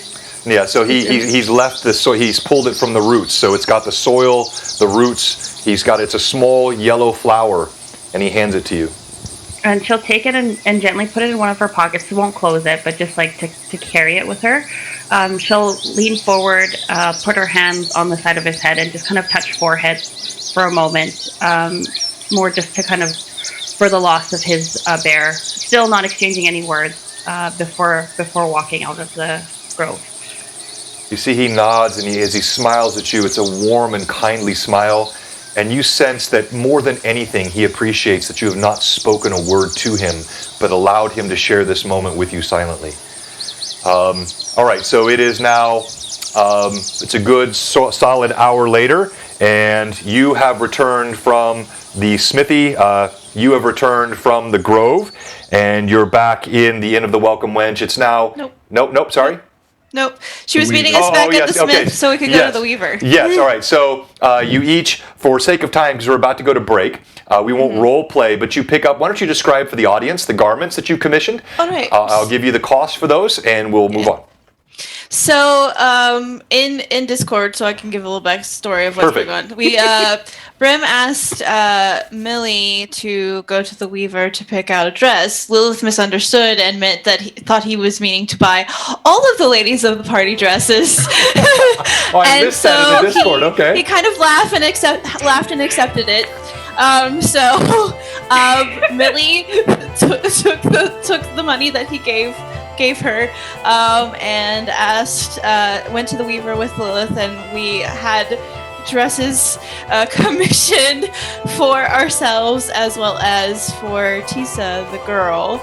And so what Millie chose for Tisa is a little simple, very pretty, finely made dress. It looks a little fancier than the standard peasant garment. The fabric is very nice, and it has a nice trim with little flowers all over it. And it's mostly kind of a cream with pinks and kind of just these little simple gold thread details all woven into it. So it's very sweet and appropriate for a younger girl. And then Millie, being Millie, she chose something quite form-fitting along the bodice, but the skirt is well and full formal wear. It is in her signature green and gold, and just kind of accentuates everything that needs to be accentuated the way she likes it to be, but also gives her room to move in case of a fight. And then Lilith got... Her dress will just be as plain can be. A dress is any kind of dress is fancy to her. So just a plain dress is all she wanted. And she was over the moon excited about just this plain looking dress.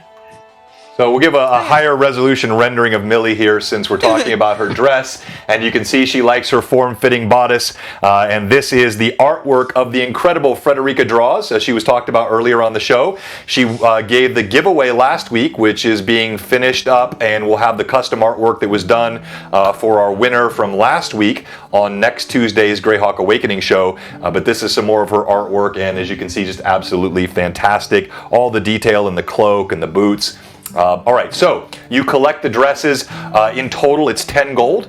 Very finely wrought, absolutely to specifications, exactly what you were hoping for. Excellent. And I'm actually going to take that money out of the group funds, just so you all know.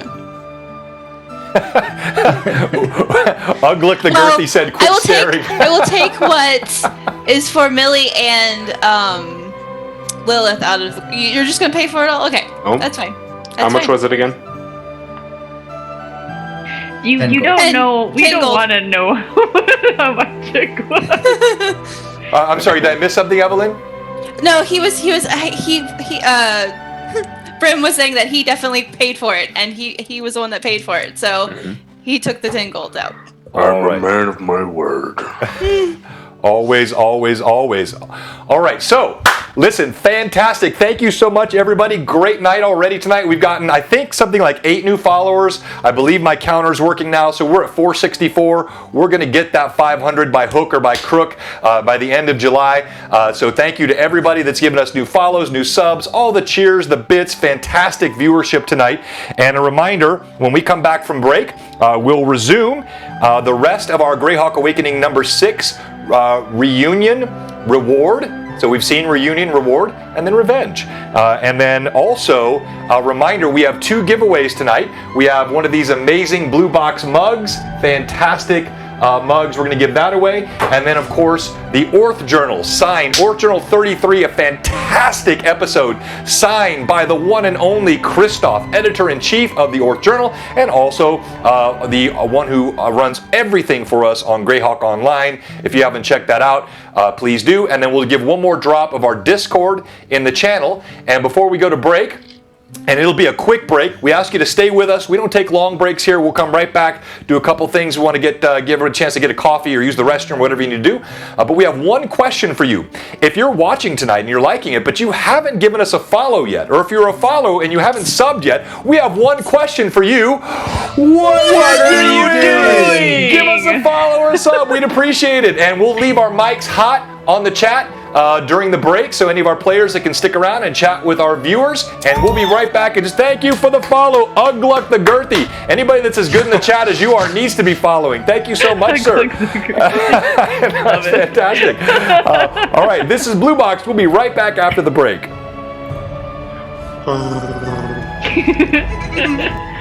Oh man. You know, the words left my mouth of the whole meeting with Tisa, and then I realized, and I was like, yes. That's why I put that message in chat on Discord. On our Discord? Yeah, go to the staff chat. Oh no. I think I said myself.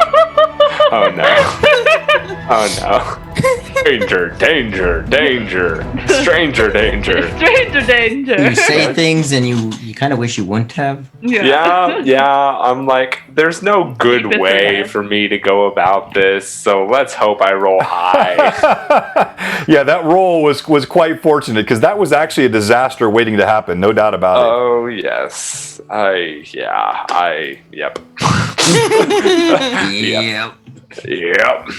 Be right back. All right. Thank you again, everybody, for all the follows and the viewership. We are so excited. We appreciate it all. And we got some, you're not going to want to miss the role play coming after the break. There was a little bit of offline conversation this week, and this plot line with Tisa, it's a really interesting one. It's a delicate subject to deal with, and we've tried to do it as respectfully as we possibly can, but it's also part of the sort of simulation of real life that Dungeons & Dragons can often be. And I think what Brim has in mind and this next piece after the break is going to be fantastic. So hang with us. We'll be right back in just a few minutes, and we'll be registering our giveaway here as we get on in the evening. Thanks, everybody. Millie, you gonna stay with him for a minute? Yep, I'm hanging here. Yay! Yeah. Yeah, so Ugluk asked about Tisa. I think he may have missed it. It's actually Teesa. And maybe you can just give any of the newer viewers a quick update on what they missed at the beginning. Yeah. So far since we have gotten back, there was some stuff that took place on our Discord channel. We did some shopping in the Hamlet Supply and Trade. So yes, I will tell you the stories. We did some shopping in the Hamlet Supply and Trade, and one of the things that we did was there were a few items that we all needed to purchase, but Brim had gone to speak to Federum in specific, and while he was there, Millie, he had gone in with Lilith, and Millie had joined them, and he had asked Millie in so many words if she would buy a dress for this girl that had been one of the very not poor women who had been captured by the Red Lords, and she had been traumatized by what she had seen there. And so so that's kind of gives you backstory of what she had seen. And so so that's what kind of had happened beforehand. Before we were having lunch. And then we just talked to Osler a bit. And he's basically given us through the end of the year free room and board, which is amazing, because the Wayward Bolt has apparently impressed him quite a bit. So I'm gonna extort that so much. Drink all the milk. All the milk. They're gonna have to just buy me my own cow farm. No, she just saw something very traumatizing. Ugluk. She is a small child. Or at least, something happened to a woman while she and her mother were caged up by these guys, and they saw something pretty awful happen to the woman that had been there with them. The mother did not tell us in full, obviously, description of what happened, but it was kind of inferred that something pretty awful had happened.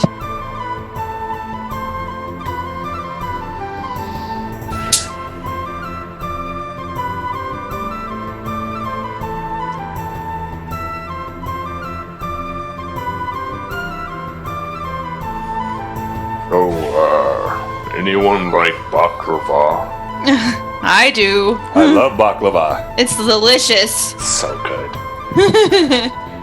Yeah, ridiculous. I'm also looking forward to the artwork.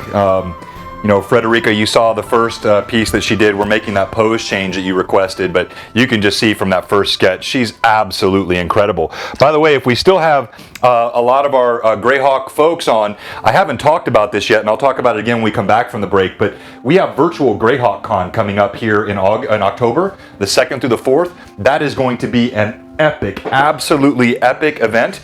Not only is it going to be a gathering of a great fan group and content from all over the country, frankly, all over the globe. We've got international participation for all things Greyhawk and old school roleplay. Thank you for the follow. Let me see here. Krathen 1106. We appreciate that, sir. So that's going to be incredible. You don't want to miss Greyhawk, Virtual Greyhawk Con, October 2nd through the 4th. There'll be more details to come. Blue Box will be featured on 2 separate streams. We are going to have a Greyhawk Awakening stream. So this crew, you have to mark your calendars, take off work, whatever you need to do. We're going to get that schedule. I believe that one's on Friday the 2nd. And then I've got another one on Sunday the 4th, which will be an open enrollment. So if you're watching and you'd like to play in a one-shot with Blue Box on the Virtual Greyhawk Con on October 4th, let us know, and we're going to be getting that all registered. We're going to post it online. So that's going to be a ton of fun. I shared a picture in the Discord that looks similar to what I imagine Millie's dress to looking. So if anybody wants to see it, that's where I put it. Snap, look at that dice beholder. Yeah, it's so cool. The Beholder Queen strikes again. Yes. There's a virtual Greyhawk Con session that Blue Box will be DMing. That is a one-shot with open enrollment. Yep. So there'll be one with our crew here, and then there'll be one with open enrollment. And you can imagine, with the one with our crew, that's going to be something that will be a very sort of momentous part of the campaign.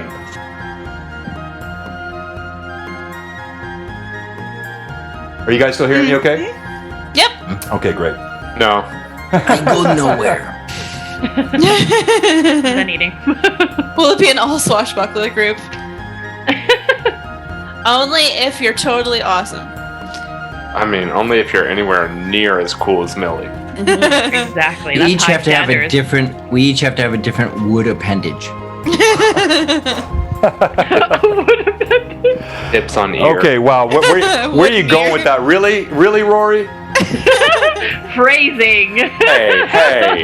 We're not your running minds that out of the show gutter. here. I still got that recording of you, Vivi. What? Oh no. I do.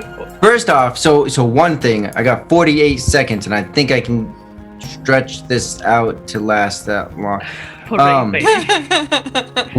The first one, because I'm gonna forget both of them eventually, is I got the recording of you guys' one shot where you have wonderful phrasing Me? Oh through yes. and through, asking about heights and all kinds of How stuff. big are you? That's what I said. So there is definitely that.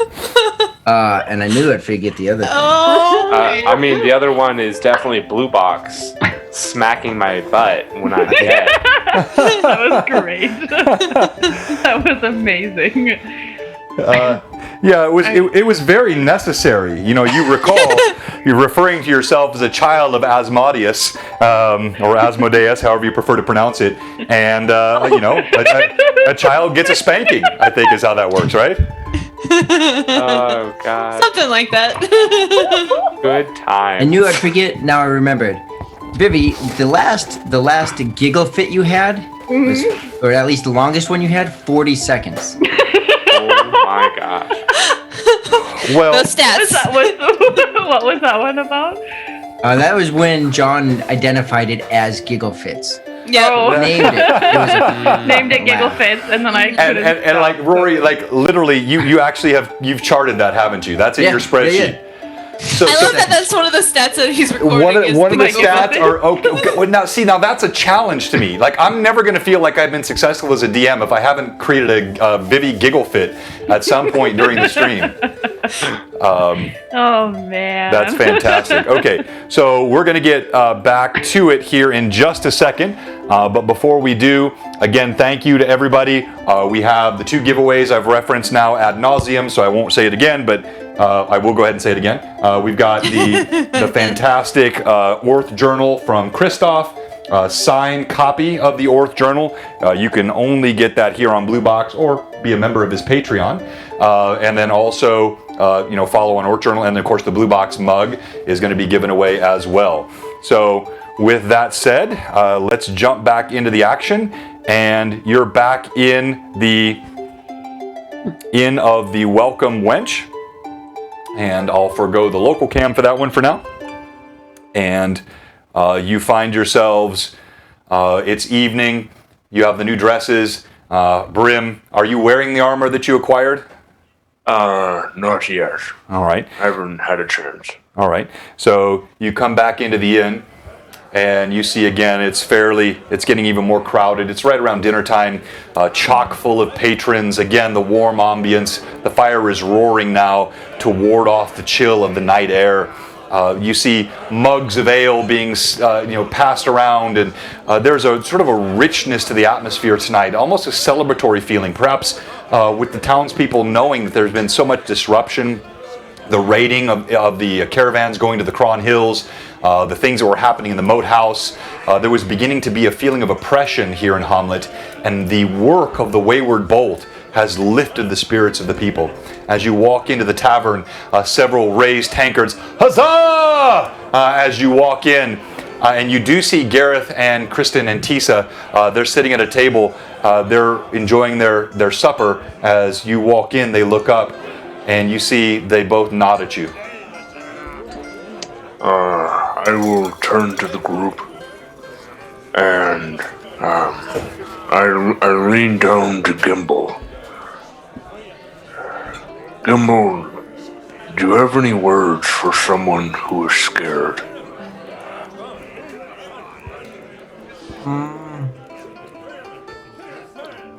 Not so much words for the one that's scared, but the one that's consoling.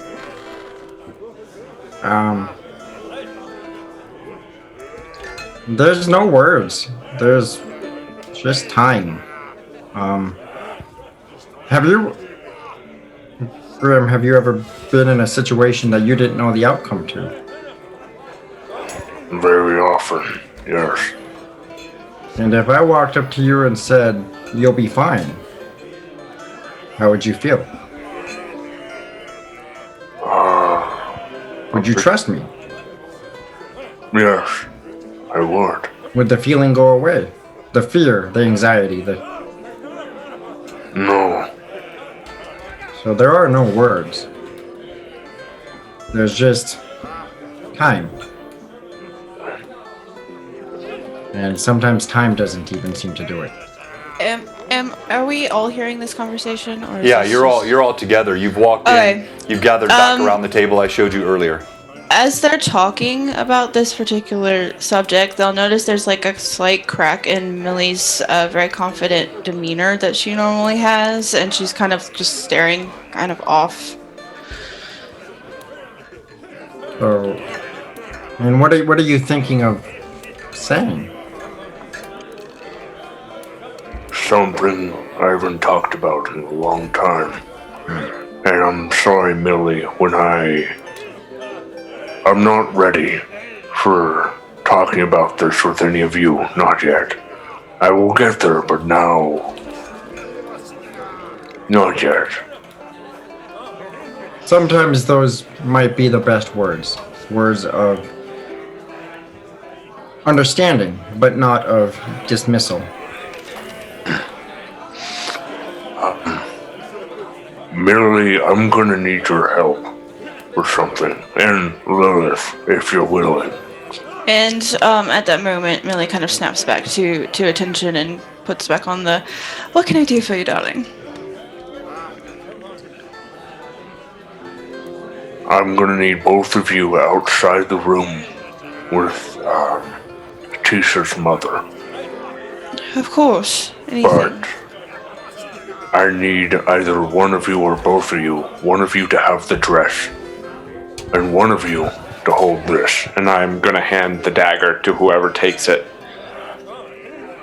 I will stomp once for the knife, and twice for the dress. All right. She kind of reaches out and takes the dagger. And I'll take the dress. Thank you very, very much. Of course, anything, Brim. And you guys do see Brim is nervous. He's kind of retreated back to the way you saw him in the first time when he was in this tavern with you all. With the hood up, with the tusk hidden, but no more hood, no more tusk, but still that. Right. Brim, Yes, Gimbal. a few days ago you asked, what is it like to be a gnome? We often associate with many cultures. And sometimes I've learned that being a little bit upfront with something might incur a lot more trust later. Is this perhaps something of a passage from your way of life? A way of healing from your culture? It could be, Okay. but I wish only to help this girl in her time of need. Right. No, I trust you there. I just was, I guess, curious to see maybe if I understood correctly. Yeah. Well, I will ensure there is much noise down here, and you have your time. Yeah, I think Gimbal can do that for sure. No ghost noises, please. Oh, no. There'll just be lots of light and lots of cheers. Perhaps be the life of the party. I know you can be Gimbal. Oh, you know, a little guy can do a whole lot. As I've seen. Gosh. And so, Lilith, as you're hearing all of this, there is still just this sense of peace on you. Like, what Jaru gave you something. That moment you shared with him in the grove, it's sustaining you now. And you feel like you've never felt before. All right, Brim, what are you doing? I am walking up to the table with Gareth and his family, and I am going to bow. As you walk up to him and you bow, and you see he gives a nod. I trust you, Brim. And he holds Tisa's hand. You see Tisa, she stands up with her mother, Kristen, her mother. Again, her auburn hair streaked with gray. She gives you a warm smile, still trepidation on her face. She takes Tisa's hand from Gareth and she says, "Let's go." And she turns, she walks up the stairs. I assume then Millie and Lilith are following, yeah? Yeah, I'll follow as well. As we're kind of going up the stairs, if I'm behind Brim, I'll just grab his forearm and just give it a firm squeeze, just for like reassurance, because she can tell how nervous he is. And then that's about it. Follow up the stairs. All right, as you do this, you see Ostler Gundagut. He watches this all happen. Brim, he catches your eye, and his gray, long brow, his white hair, he nods, and he gives you a bit of a, not a mirthful or gleeful, but a sort of an encouraging wink as you walk up. I'm gonna try and be at the head of this all, and try and get up there before she can, so Lilith would most likely be right behind me. I'd like to get in the room and kind of leave the door open and welcoming for them. All right, you do so. So you get up to your room, you leave the door open. Kristen and Tisa, they move toward the room. Lilith, Kristen stops about 15, 20 feet away from the door. Tisa, you see this, Brim's already in the room. You see Tisa, she's hesitant. She still has not lifted her head. She still clutches this little white bear to her chest. And her mother leans over, she whispers something, and you don't see a face, you just see the blonde locks nod, and Tisa walks forward toward the room. Kristen stops, kind of straightens her dress, inhales deeply. She looks at the two of you almost imploringly, but with no discernible intent, just fearful. Millie's actually going to just rest a hand on her shoulder and say, "It's going to be all right, dear. You can trust him." She nods. The sounds of the tavern retreat to the background. You can barely hear the noise of the patrons below. Brim, you had the door open already, and so you see in a couple of moments Tisa walks in. All you see is sort of the top of her head. You know, she's barely, not even 5 feet, 4.5, almost 4, maybe 3/4 feet tall. Blonde hair. As she walks in, she shuffles a bit. Thank you, Redbeard. We appreciate that. She shuffles a bit as she walks in, clutching the bear. She doesn't lift her head, but she sort of looks around to either side. The first thing she sees is he's not facing her. He is facing the wall, looking away. And this whole time, I just would like to note he's not looked at her once. Okay. So He's like scanned around her, but not looked directly at her. She stands in the middle of the room. If you'd be willing. Or I yell out to Millie, If you could please close the door too. It's open a little bit, but not all the way, please. And Millie will go and close it just to leave it ajar enough that Kristen would feel comfortable. I kind of look to her to the point where I stop before she seems uneasy. All right. So, Millie, you pull the door closed, leave it just slightly ajar.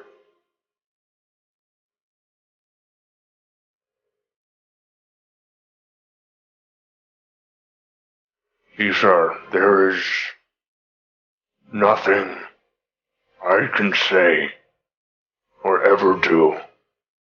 I'm sorry you were taken into the tavern so soon. I know how it feels to have eyes on you when you feel like you just want to shrink and disappear. She's not looked up yet, but you see she sort of scans the room, and as you're speaking, there's the slightest nod of her head. Blonde locks tussling on her shoulders. The other thing I'd like to note is the artwork for Brim. No one has seen him shirtless. The closest thing you've ever seen of Brim are his wrist to hands and his neck and up.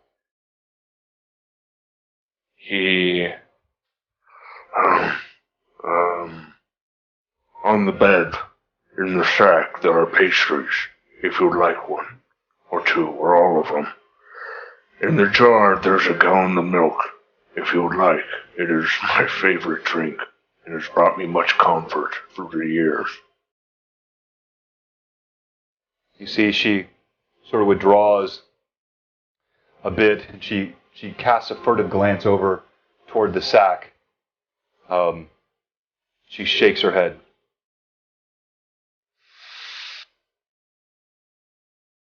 Yes, sir. There are many times in our lives where the world will want to bury us. When we will see things or be the recipient of events that will forever change our lives.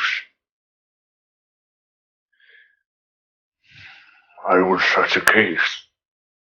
As he will slowly start to roll back his sleeve, and still looking towards the wall, away from her sitting on a stool, or whatever is closest in the room, he reveals the scars, just numerous, going along the arm. And then he won't take it off to his shoulder, but he'll move his shirt to the point that she can see the full red, just rubbed raw, pretty much scar along his neck. The carvings across his trap onto his back, and the lashings deep in red along his gray skin. He'll slowly do so with the other arm, rolling it back and showing the scars on his arms as well. As you do this, you don't see it, but you sense she looks up. As she looks at the scars on your arms, as you reveal your wounds, you hear a catching sniffle.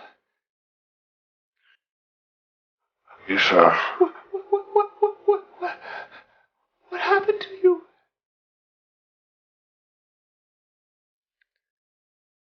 People who do not understand what they see often push it away or cause harm to it. Tisa, I used to be a slave. I was used again and again for means of... And he catches as well. I was a tool for many men to use and use again for their own whims. Whatever that meant to them, I was that.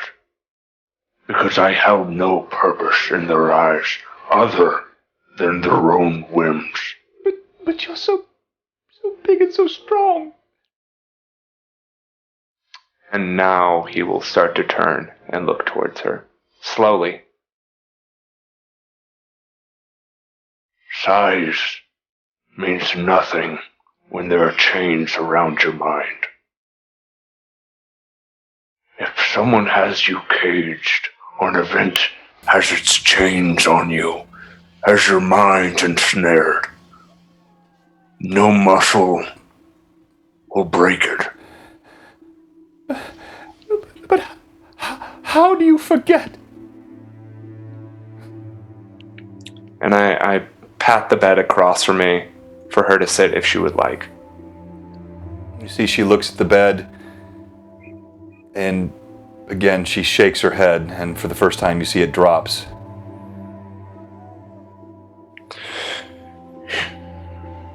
You don't.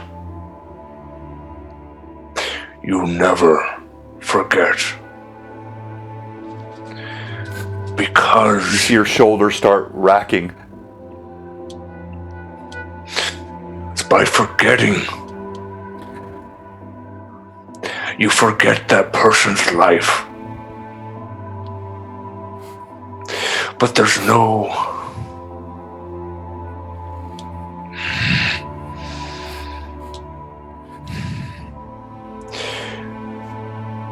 You grow stronger from it. Because there is no giving up, Tisa. There is no letting go. Because if you let go, then that's it. That's the end. There's no goodness to be had with you giving up. There's no sunlight right now, I understand. I cannot say I understand fully for what you've been through. But I know that feeling of darkness that being surrounded by the smiling faces, the yells on all sides. But it's you. You are the sunlight. You see, she takes 2 hesitant steps forward. You can still hear sniffling. You see big teardrops strike the wooden floor as she walks forward. You're sitting down as she gets close to you. She's still, not even eye level with you as you sit down. She reaches out. She grabs one of your arms. She holds it tight for a moment. You can feel her trembling. And you hear the softest whisper of, "Thank you." And she presses the little white bear to your chest with trembling hands. I kind of grip her shoulder and I hug the bear. I'm like, No, you need to protect this bear. And for a beautiful, strong, amazing young woman, you need your armor. and I'll stomp twice. You see, she starts to breathe a little heavily, and she takes a step back, and for the first time she lifts her head, and though her face is stained with tears and her eyes are red, her hair is tousled, you see she gives you the sweetest, kindest smile, and she takes the bear and she says, "You are my armor." And she lays the bear on the bed, and she turns around, and without another word, she walks out of the room. Millie, when Brims Sorry, go did ahead. the double stomp, I moved towards the door and I did a gentle knock, bringing the dress in. As you knock on the door with the dress, you see Brim is sitting on the bed. He's wiping away giant half-ogre tears. You see the little bear is sitting on the bed, and you see Tisa. She walks out. She stops. She kind of pulls up when she sees you. She smiles, and then she like she can't comprehend. She double takes at what you're holding in your hand. I'm going to actually kneel down so I'm eye level with her, and I'm going to hold it towards her, and I'm going to say, "Hello, darling. I know you just had a very good conversation, I'm sure, with my dear friend Brim here, and he asked me to get this for you. It's something very special, and I hope it will help you remember him for a very long time. As you say this, she actually reaches past, her hand goes toward the dress, but it reaches past the dress. It reaches up and you see it touches the side of your face. She says, so pretty, so pretty. Oh, darling, you are the most beautiful girl I have ever seen. I cannot compare. I can see your joy and wonder coming through your eyes. And I do hope that whatever hurts you feel, that they will not weigh heavy upon your heart. You see, she nods. You sense like she doesn't really understand what you're saying, but she wants you to feel like she's got your approval. She nods her head. She reaches out. Again, the same trembling hands. She clutches the dress, but she's looking at you at the same time as though wondering if you're going to snatch it away or. And I easily let her take it. Like I'm not holding on to it. I'm like presenting it towards her. She clutches the dress to her chest. You see she casts a glance over again her shoulder at Brim. She gives a sort of a shaky, trembling smile, and she goes running down the hall toward her mother. Go ahead, Brim. And as she looks back and she turns to run. But armor is not enough. You need your weapon too. I'll stop the next time for Lilith. Is she already down, like...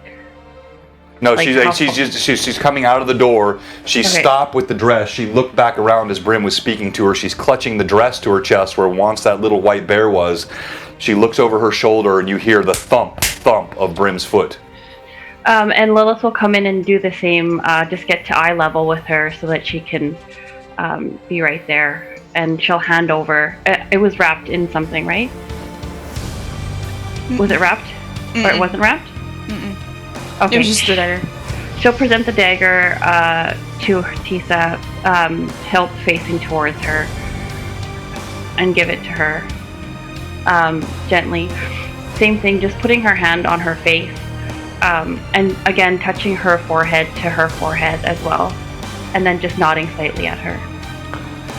She pulls the dagger, finely wrought brown leather sheath that it sits in, and she looks quizzically at her mother. Kristen looks over, brushes the amber gray hair from the side of her face and nods at Tisa, and Tisa holds it with the dress. Kristen walks over, she smiles gently. She takes Tisa by the hand, the arm, she puts her hand on her arm, and she draws her down the hallway as she looks over her shoulder. And she doesn't speak the words, she just whispers and walks down the hall. Thank you. You could read that. You probably couldn't read my lips, but you could read her lips. Yeah. It was thank you. And the two of them walk down the hallway. You hear the door to their room close. When Tisa spoke to Millie, her eyes kind of teared up a little bit, and like kind of as soon as no one's looking her direction, she kind of wipes the tears away like nobody saw that. I am very, very... I'm fine. Lilith will go into the room where Brim is, knocking before she enters. All right, Brim, you hear and the door's still ajar, so you see Lilith's hand, kind of knocking on your half-open door. I will, at that point, it will have been one of the sleeves rolled up and the kind of shirt pushed back to the neck, but the other one is still revealed at that point. So Lilith, as you walk in, actually you've never really seen anything of Brim beyond his cloak, which is all was pulled over him, and you see, as he described, these deep scars burning almost red against his grayish skin. Lilith will enter the room slowly and walk towards Brim. And he goes to reach to pull up the other one quickly, but leaves it. And without a word, she'll come up and grab his hand in her hand. Like her two hands will hold his one hand. And she'll just gently touch the scars. And she'll try to get... Are you sitting? Same thing again as in the forest when we were walking and leaving the cave. There's just a moment of silence where she understands what some of the things that he's going through. And just sits beside him on the bed. And he looks out as the door is now pretty much open to see if Millie's out there. And you kind of see the tail end of her coat walking away because she knows that you probably need a moment, and doesn't want to, because obviously, you know, I saw Tisa come out and she looks pretty teary-eyed, so I feel like he probably needs a moment, and Lilith seems to be with him, so she would just kind of head back down to the bar. Millie, Yes, dear. please come here a second. Oh, all right. And she'll turn back around. Yes. He's gonna stand up, kind of almost raising Lilith with him as he stands. And then he's just gonna grab both of them and pull them in for a hug. All right, so you are engulfed by the massive thews of Brim, though he's quite gentle, surprisingly so. He is monstrous, and each of you kind of neatly tuck inside one of his shoulders. Millie internally is going, I will not cry! I will not cry! And purposefully keeping their heads down as he just starts to sob. Like you feel his body shake. And just... And then after a little bit, he just lets go and kind of turns around, wipes his face. Lilith, as you're embracing Lilith, she'll grab the back of his shirt tightly, and you can feel that your shirt becomes wet as she's tearing into your shirt while you're crying. Nose to the armpits, nice, Marsimir. Hey, look, I want to do a quick timeout here in OOC. I want to again thank all of our viewers and our fans. And look, we realize this is dealing with very, very sensitive content, and we have earnestly tried to be as respectful as possible. This was not premeditated in the sense of, oh, we want to do something that is, I don't know, whatever the word might be. It was part of the campaign. We're trying to play D&D, and D&D includes all kinds of villains and the good, the bad, and quite frankly, the ugly. We want to be totally respectful. We actually have people, more than one of these players, who have had situations where they were put in, let's just say, difficult situations, not altogether dissimilar to some of the themes we're dealing with tonight. So our goal in all of this is only, one, to be true to the game, to play it in a way that is consistent with something that is both fantasy but also conveys a reality to it, but also to be respectful, to be honoring, and to be healing to all of those who have dealt with anything like this in their lives. And so I want to thank you to the players, as we have dealt with this, I think, as respectfully as possibly could have been, but also, I think, empathically. This show is not just about, a lot of emo stuff. We have lots of combat normally and all kinds of the traditional D&D stuff, but the game is about being as holistic and real, but also in a fantasy setting as possible. And I want to say bravo, not just to our players, but also to our viewers and fans. Thank you, thank you, thank you so much. End of the OOC, back to the players. Well, this is all going on.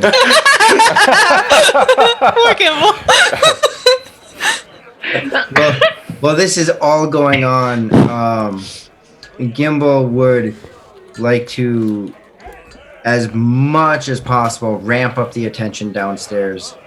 A little bit of maybe personal motivation behind that, but also trying to go over to the merchant, to the father. Yeah, so Gareth, he's sitting at the table. You see, he looks quite nervous. His hands are kind of fidgeting with his mug. Wily Hobbit. I love Wily. We have the best chatters. They're fantastic. All right, and his head looks up as you walk over. Well, it doesn't look up very far. So his head kind of looks up slightly above the table as you walk over, and he says, "Yes, Master Gnome." Oh, well, you see, there's a lot going on right now, and sometimes a lot is a lot of nothing. Anyways, how would you like a drink and to just have a good time for the next? And he's gonna cast dancing lights and just get the lights kind of swirling. And buy a round of copper drinks. Like, he's going cheap. I don't know if they'll all be free because he's doing it for the tavern, but however many patrons that is for a copper each. No, as you do this, so Osler Gundigood, he's been watching everything that's happening, and clearly he saw the folks leave upstairs. And so as you walk over to Gareth and you speak to him, you start talking about drinks. You see Osler, he just waves at you like, "I've got this." Okay. So seeing that, so how about we just have lights go up, they start spinning kind of like throughout the room. Gimbal will even jump up onto a chair, onto the table. And just kind of he'll use prestidigitation also makes sounds, correct? Small illusions.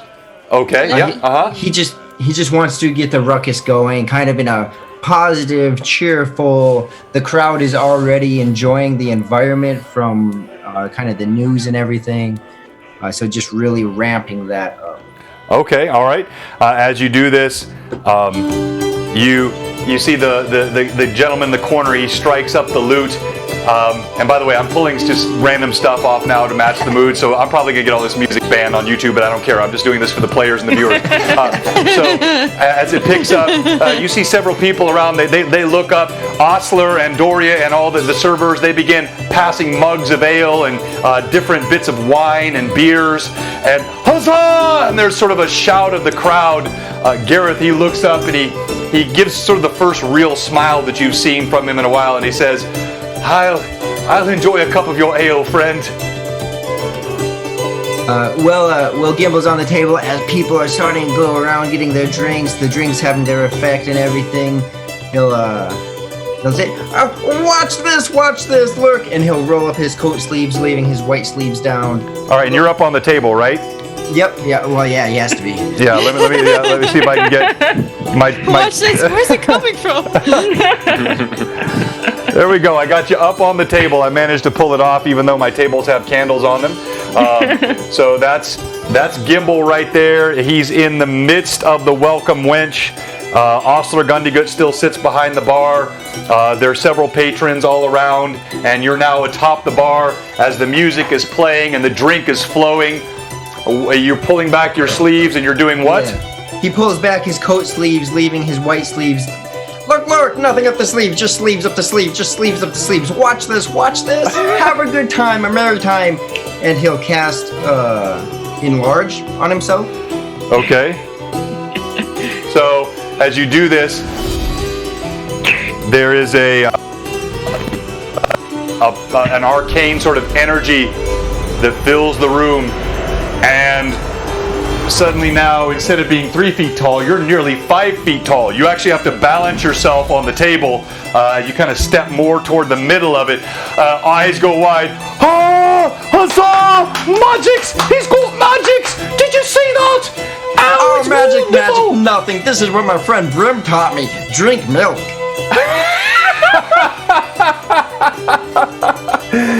Have fun, everyone enjoy. You did not just do that. You see, they all look. They look around. The patrons confused. Milk? Did he say milk? What's milk got to do with it? And then he'll kind of run around for the rest of the remainder of the time of being able to be tall for a moment. And just ramping around. He'll grab someone and he'll kind of swing them around, go to the next person, and then he'll shrink back down and go to the next person. All right, so as you do this, Doria, a pretty redheaded lass, looks like she's in her mid-20s. You're almost eye level with her now. She grabs you. Soon the two of you are spinning around the dance floor. There's lots of applause coming from all the patrons. So we go back now to the rest of the party. You all hear this downstairs, like you've had this somber moment, this quiet time, and suddenly there is a raucous festivity happening down below. Ooh, that's calling my name. And Millie just darts out of the room. All right, so you come back. When you come into the room, Brim, are you staying in your room or what are you doing? Lilith, I'm going out for a bit. I need to stretch my legs.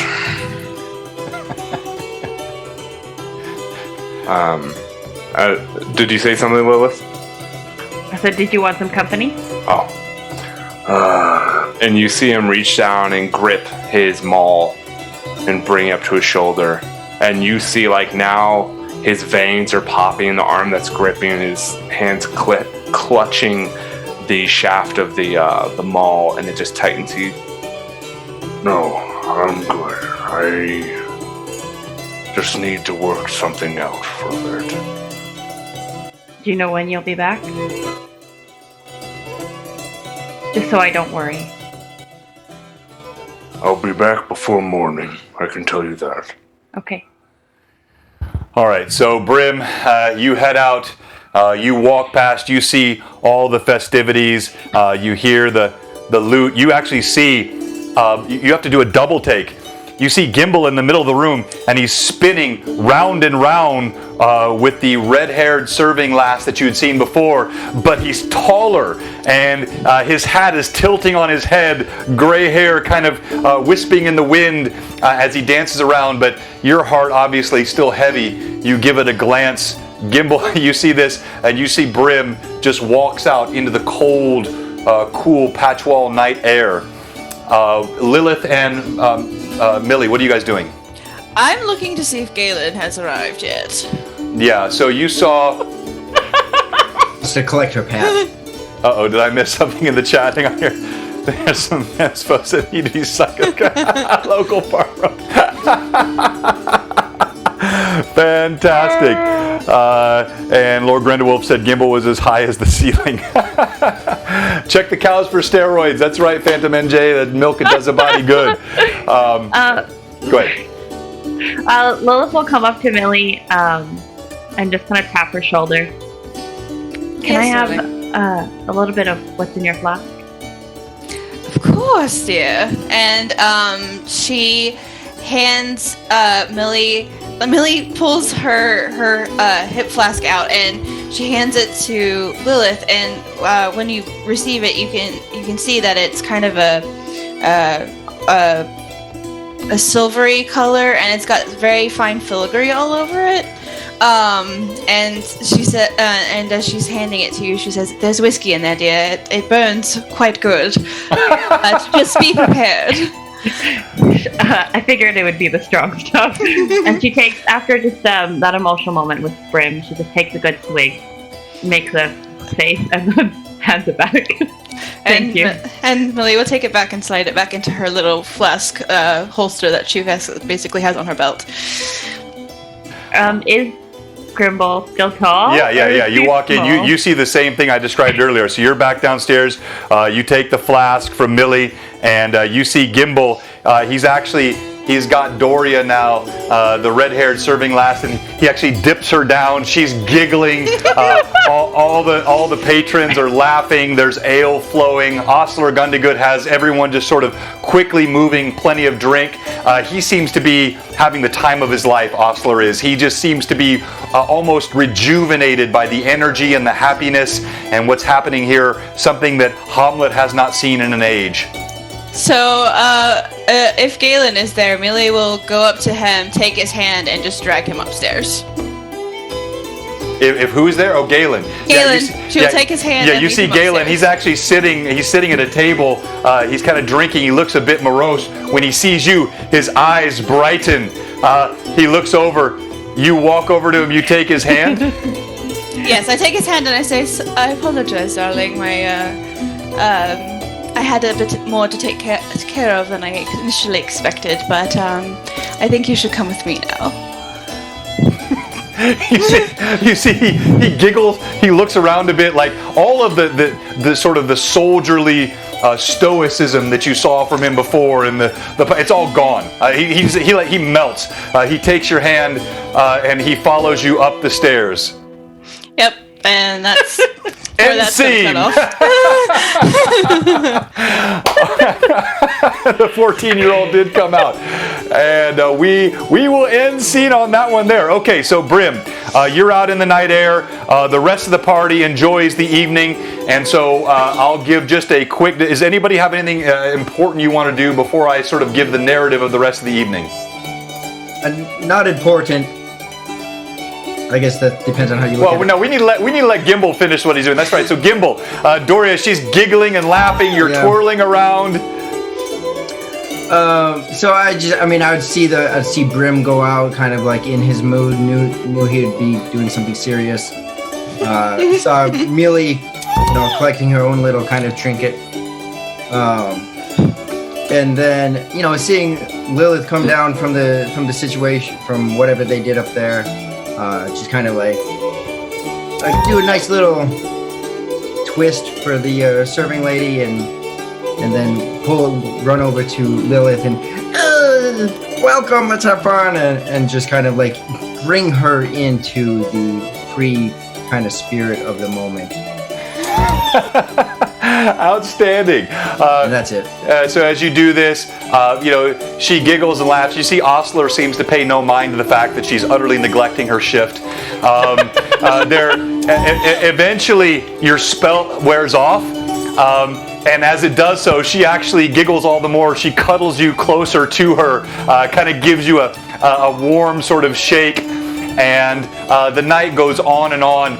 Drink flows. Soon everyone is just laughing, and the fire burns in the welcome wench. And you could just see by the energy again in Osler Gundygood that this is the best night that he has had in some time.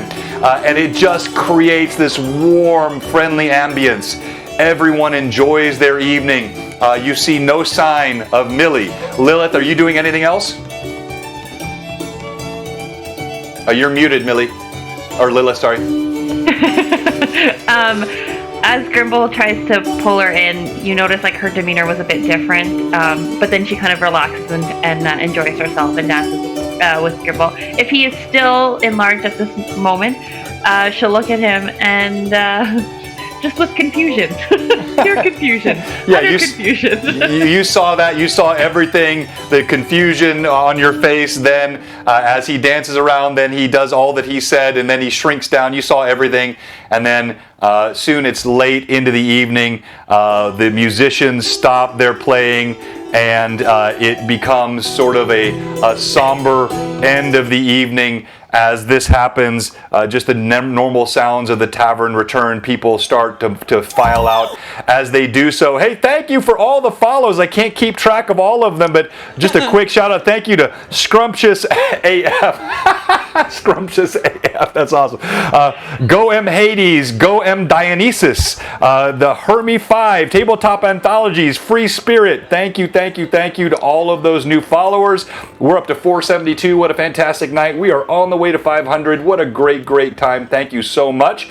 And we've got our giveaway coming up soon. Don't forget, we don't have a whole lot longer in the show, and we're going to be giving away this incredible signed copy of the Orth Journal. Orth Journal 33 from Christoph, and as I mentioned earlier, this blue box, well, not this one, I've drunk from this one, you'll get a new one. Brim, you're out in the night air. Before I conclude the evening, is there anything that you would like to add to what you're doing for the evening? I'd like to go into the forest. That's not the grove. Okay, so you head just slightly outside of Hamlet to the east. It's not far. And soon you find yourself out amongst the trees. You hear the crickets and the nightlife. I wait for a little bit, listening for any sound of people nearby. Keep my eyes open for any vision of anything. Don't adjust your cameras at home. I've dropped to a nighttime view, even though there's nobody else here in the room with me. And so, Brim, you head out amongst the trees, and I'll actually bring this up here. You find you find yourself.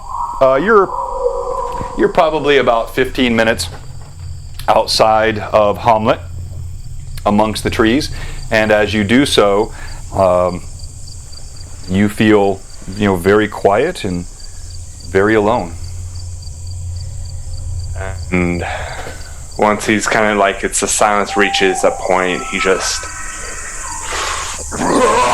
lets out this large roar into the center of the area, and turns around and just slams his maul into the nearest tree.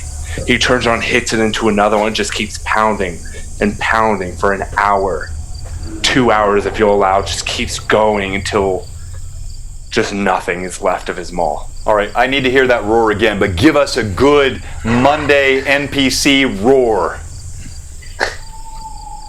And the tears welling up and everything in the rage from the battle, and he just says to himself before the roar, Another one died. Another innocent died.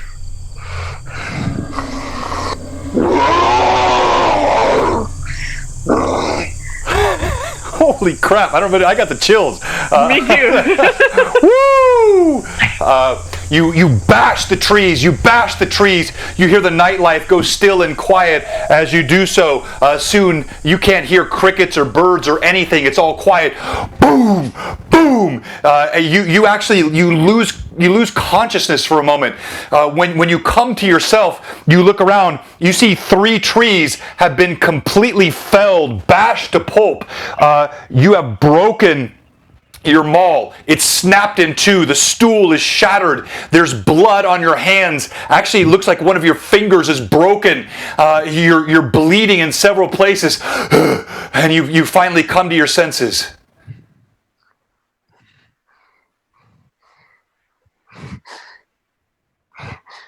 Father Aaron, I'm sorry. I lost control again. As you finish and you draw yourself, soon the sound of the nightlife returns. You look up, the moon is high in the sky. It's well close to midnight now. I'd like to go back to the tavern now.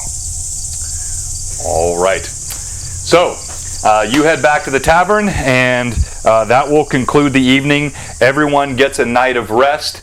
Everyone but Brim gets 2 more hit points of healing. If you still had damage, Brim gets only 1. And Brim, you took 3 hit points of damage from your escapade outside, so a net -2 for you on the evening. Sorry, go ahead, Millie. Briefly, during the evening, Millie slipped out of bed and left him snoring, left Galen snoring.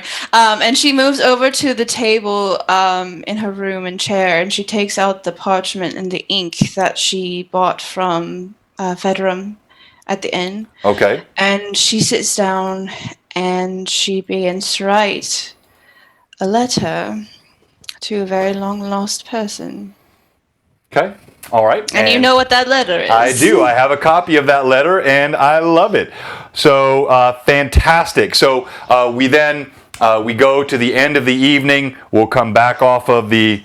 That's a pretty cool shot, actually. I need to take a picture of that Brim standing amidst... Let me turn these so we can't see the bases quite so well. Brim standing amidst all these fallen, felled trees. And again, just love it when the party does things I do not expect at all. Now, we're not done yet, so no, the session's not over. Thank you, Wiley. We're actually going a little bit longer tonight because Lilith, this is your every other night, right? So we got about 20 minutes left in the show, maybe 15 minutes left in the show, and then we're going to do our giveaways and all that. So don't leave us yet. There is still more fun role play goodness to happen. So you wake up the next morning, and sorry, I would just like to note sure. that if Brim isn't back by the time everyone's gone to bed, she'll just go into Brim's room and sit and wait for him. Oh, okay. All right. Yeah, so still the same evening. All is still. The lights are actually out in the inn. And as you walk to Brim, you're standing by Brim's door. You see him come walking in. He is, as I described him before, he's bloodied. You see he's holding the splintered bits of his maul in one hand. And he's got a finger that looks kind of twisted as he walks in. Sorry, I just saw somebody say Lilith makes a nest. I mean, maybe if it takes long enough. Lilith will just look to make she's just making sure that he's coming home safely. She doesn't seem to want to bother him too much, but she'll just kind of nod at him as she makes eye contact and heads to her room. Steve. All right, so Brim, you see this Lilith. She kind of nods to you and just walks away from your room as though she was waiting up to be sure you were safe. Thank you, Lilith. You're welcome. Have a good night. All right, so that concludes the evening. You wake up the next morning. There is idle chatter down below. You can hear the inn starting to get thriving again. All of you wake up, sort of best said perhaps an emotional hangover from the night before, whether it was laughter and joy or angst. You feel rested, and yet there has been something that has transpired. Uthar, he was at St. Cuthbert's praying all night long. When he returns, you see he's quite somber. He is waiting downstairs as all of you come downstairs, and there is sort of a light chatter in the tavern. Galen, he is waiting downstairs with the biggest smile on his face. You see he's grinning from ear to ear. As all of you come downstairs, he kind of sits back in the chair, but he says nothing untoward. He's quite gentlemanly. But as you come down, he says, "I trust you will be able to do as we've asked, and I assure you, you will have the eternal gratitude of Rufus and Byrne. I will do everything in my power for them to know what an amazing, amazing group you are and what you have done for our town. I am just beside myself with joy for what you have brought to us." Yeah, we bend over backwards for you. No, you didn't just go there, Josh. Oh. All right, so it's now the next morning.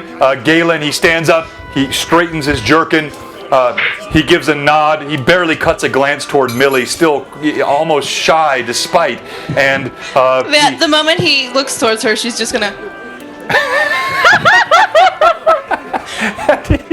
It's her grin at the top of his head could fall. So he walks out, he casts one last sort of glance over his shoulder, almost like shakes his head like he still can't believe his luck, and he closes the door behind him.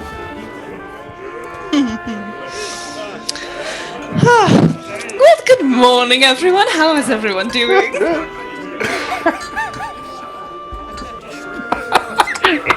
The speechless party, I love it. Oh, Lilith, there's a giggle fit. Yes, I got one. Yes, a sword! Put that in the stats, Rory. Give her a few seconds, she'll recover. No, she won't. It's too late. The cheeks, how they turn pink, it's too late. Yeah, exactly. You can tell by the camera when she's hurt. All right, sorry, go ahead. Go ahead, Josh. The first thing I'd like to do when I see Gimbal is I kind of lean down to him and... Gimbal, thank you for your words. And I gave these to the other two of the party. So, are you much of a hugger? He'll look at, like, he gets it, but he'll look at Brim kind of like, yeah? Like, kind of like, your arms are massive, man. Like, but yeah, I mean, hugs can be good. And I stay on his level, but I wrap my arms around him and just say, Thank you. You are one of my good friends. I can't imagine my days without you. What is your dress attire on your top half? Is it back to normal? studded leather now. Oh, yay, armor! Yay! Huzzah! Finally! The party celebrates Studded armor leather for the sleeves. hamburger. Sleeves. Okay. I hope. So when Brim gives this gentle hug and these words, Brim, perhaps another time, but I would like to speak with you at some time. I do believe I might owe you an apology. You are a dear friend to me as well. I look forward to that conversation. Yes, but for the time being, what a great morning. Hey, Brim, do you have your maul with you? No. You do not see it. You do, I would say if you do look about him, you do notice that his hands are still dried blood and just blistered, covered, like skin gone, and one of his, like his left ring finger, I would say, is probably twisted. Where's your maul and your... What? Is everything okay? Just fine. For now. Okay. My mall is on a vacation. On a trip. It's never coming back, sadly. Oh, no more rides? And he gets sad. Well, Brim, I didn't mean to make you sad. Check this out. And he'll like crawl up your back and sit on your shoulders. I can Gimbal still get scrambles rides up your this way. shoulders. I mean, you barely feel him. It's like having a large sort of beetle crawl up your shoulders, and he's there. If you can hold on, that works fine with me. All right. So, what is the party doing? Are you doing anything else here in the inn? Anything else in Hamlet? Are you going to take the commission that you've given? Like you guys tell me. You want to pack up sticks and go head off to Eoz or do whatever you want to do. Where's Uthar and Ashrin?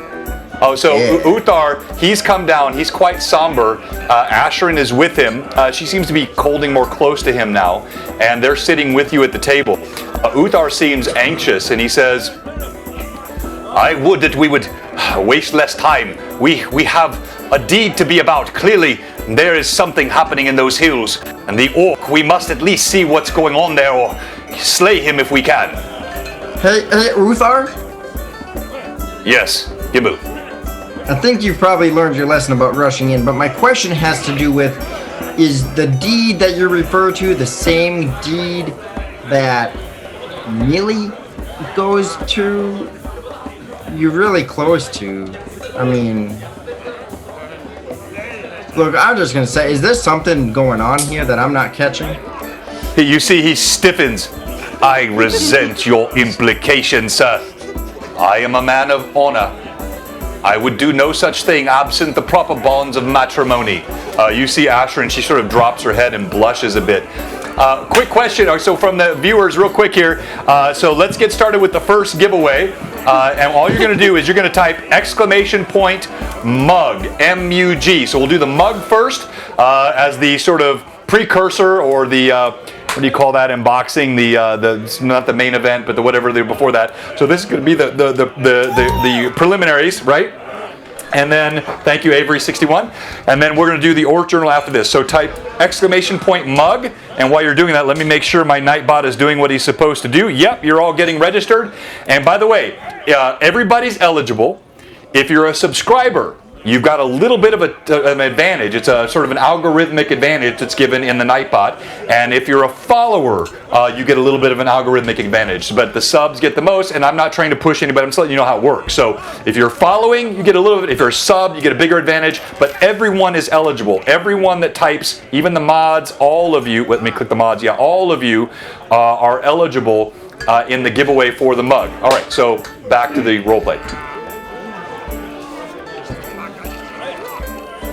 Hey, look, I mean, if you think you're guilty of something, I'm just saying, hey.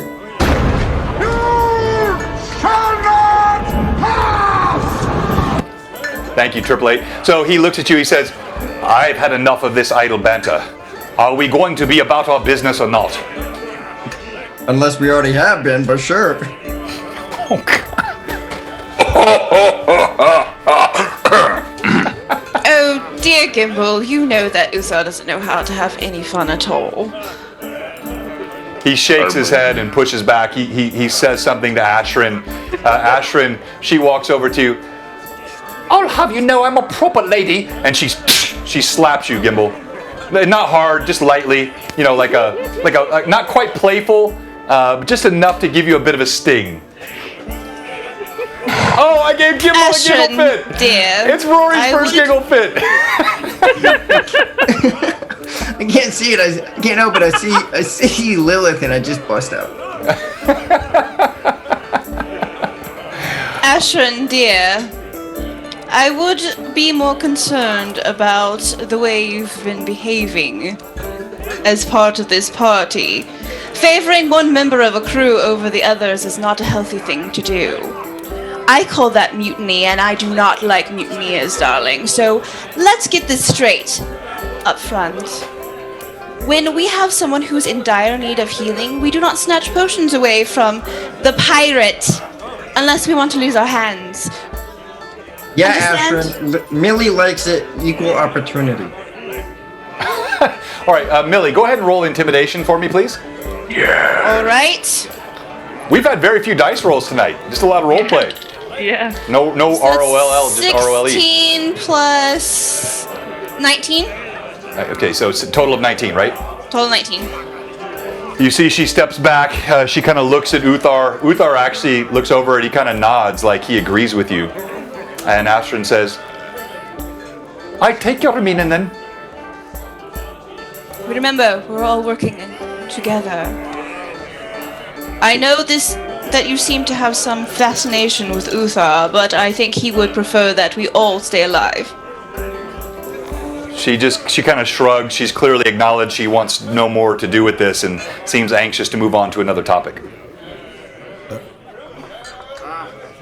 All right. What are you doing? The infamous DM question. What are you doing? Like, I don't really have anywhere to go. I don't really use a lot of things. Personally, I'd love it if we could just take a day. Uthar, I know that it is not your favorite idea, but I think for the party's well-being, for my well-being, I would like us to take a day. I agree. I think after what we experienced, it would do us very well to prepare ourselves if we are going to go out again, and just make sure that everything is in order. Uthar crosses his shoulders, or crosses his arms. He looks around. Very well. Perhaps that will give time for Brim to replace his weapon. I think that makes sense. Fine. I'll be prepared. I'm going back to the church. I need more prayer. He looks over at Ashran and walks out. As he does so, this leaves the rest of the party sitting around the table in the end of the welcome wench as more patrons come in the morning. Again, there's sort of an afterglow of the evening before and a sense of warmth. Several walk over, they slap you on the shoulder, congratulate you. Ostler Gundagut brings over heavy plates of breakfast, eggs, ham, breads, sweet breads, morning ales, sets a feast out before you. I have not had so much excitement here in many an age. You are most welcome. I am so thankful to the wayward boat. And that's where we'll stop tonight. Thank you so much to all of our players and all of our viewers. Okay, so is there a problem with our Discord link? No, it's working for me still. I don't know. All right, bacon, rashers of bacon. That's exactly all right. So let's do our mug giveaway first. And as we do our mug giveaway, we got quite a few folks in it. And drum roll, please. Retro Gamer Man! Congratulations! Congratulations! Molotov, are you on mobile or are you on desktop? Because if you're on mobile, you have to do it a different way. All right, and I know Retro Gamer's here, right, Retro? You got to be present to win. Yep, he just joined. All right, now we're going to get ready for the big giveaway of the night. The Orth Journal, signed by the unmatchable, unbelievable, and preeminent purveyor of all great things, Greyhawk, which is, of course, Christoph, who runs Greyhawk Online and also runs and edits, chief editor of the Orth Journal. So let me get this one set up, and this one is going to be exclamation point OJ, capital O, capital J, capital O, capital J. Yes, like orange juice. And same thing, if you're a sub, but it's of course not orange juice, it's Orth Journal. If you're a sub or a follower, you get a little bit of extra advantage, but everybody is eligible. Holy smoke, 16 new followers tonight. Thank you so much. Type, it's got to be capital O, capital J. So I see Crathen 106, you did lowercase. I want to make sure everybody gets a capital O, capital J. A signed copy of this amazing bad boy right here. The Orth Journal 33. Man, you want to have this. What a fantastic, fantastic thing this is. So many good articles. And yes, not just because there's a bit of editing by yours truly in there. Just very, very little editing. It was so good already as written. And we're going to start our victory music. Just no Mac for Mug. All right, while that's all happening, we're also going to do our stream MVP. So if you can kick off the stream MVP yep, I'll get the poll going. And let's go around quickly. If you don't know how this works, on Blue Box, we have the viewers vote for a stream MVP. The experience points that they gain from that changes as we go up in level. So right now, you can give one of these players 250 extra experience points based on voting them stream MVP. And so you can give stream MVP for who you think had the best role play, the best combat, the best feats, the best whatever. And let's start with you, Gimbal. Why should you be stream MVP? I should be stream MVP because I made the connection with the dwarf and the Cron Hills. I also was the light of the night, unless you're talking about Millie. Okay, it's going. Hey now. I also made some Duggarless jabs, including just now. Fantastic. All right, Lilith, why should you be stream MVP? Duggarless jabs is great. Thank you. Stream MVP for my moment in the Grove and for dabbing Millie to prep her for her wonderful night, passing her some gold. And I think that's it.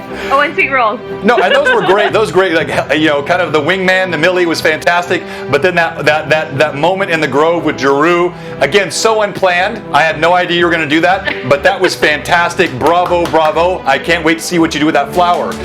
Millie, why should you be stream MVP? Hi. That's you. Right, I think I should be stream MVP because I really tried my best to level with a 9-year-old about the abuse that she had gone through, as well as still trying not to push away my party members and keep them close to my heart. Yeah, well done, no doubt about that, Brim. Some pretty gripping stuff. Yes, hearts for Brim. All right, Millie, why should you be stream MVP?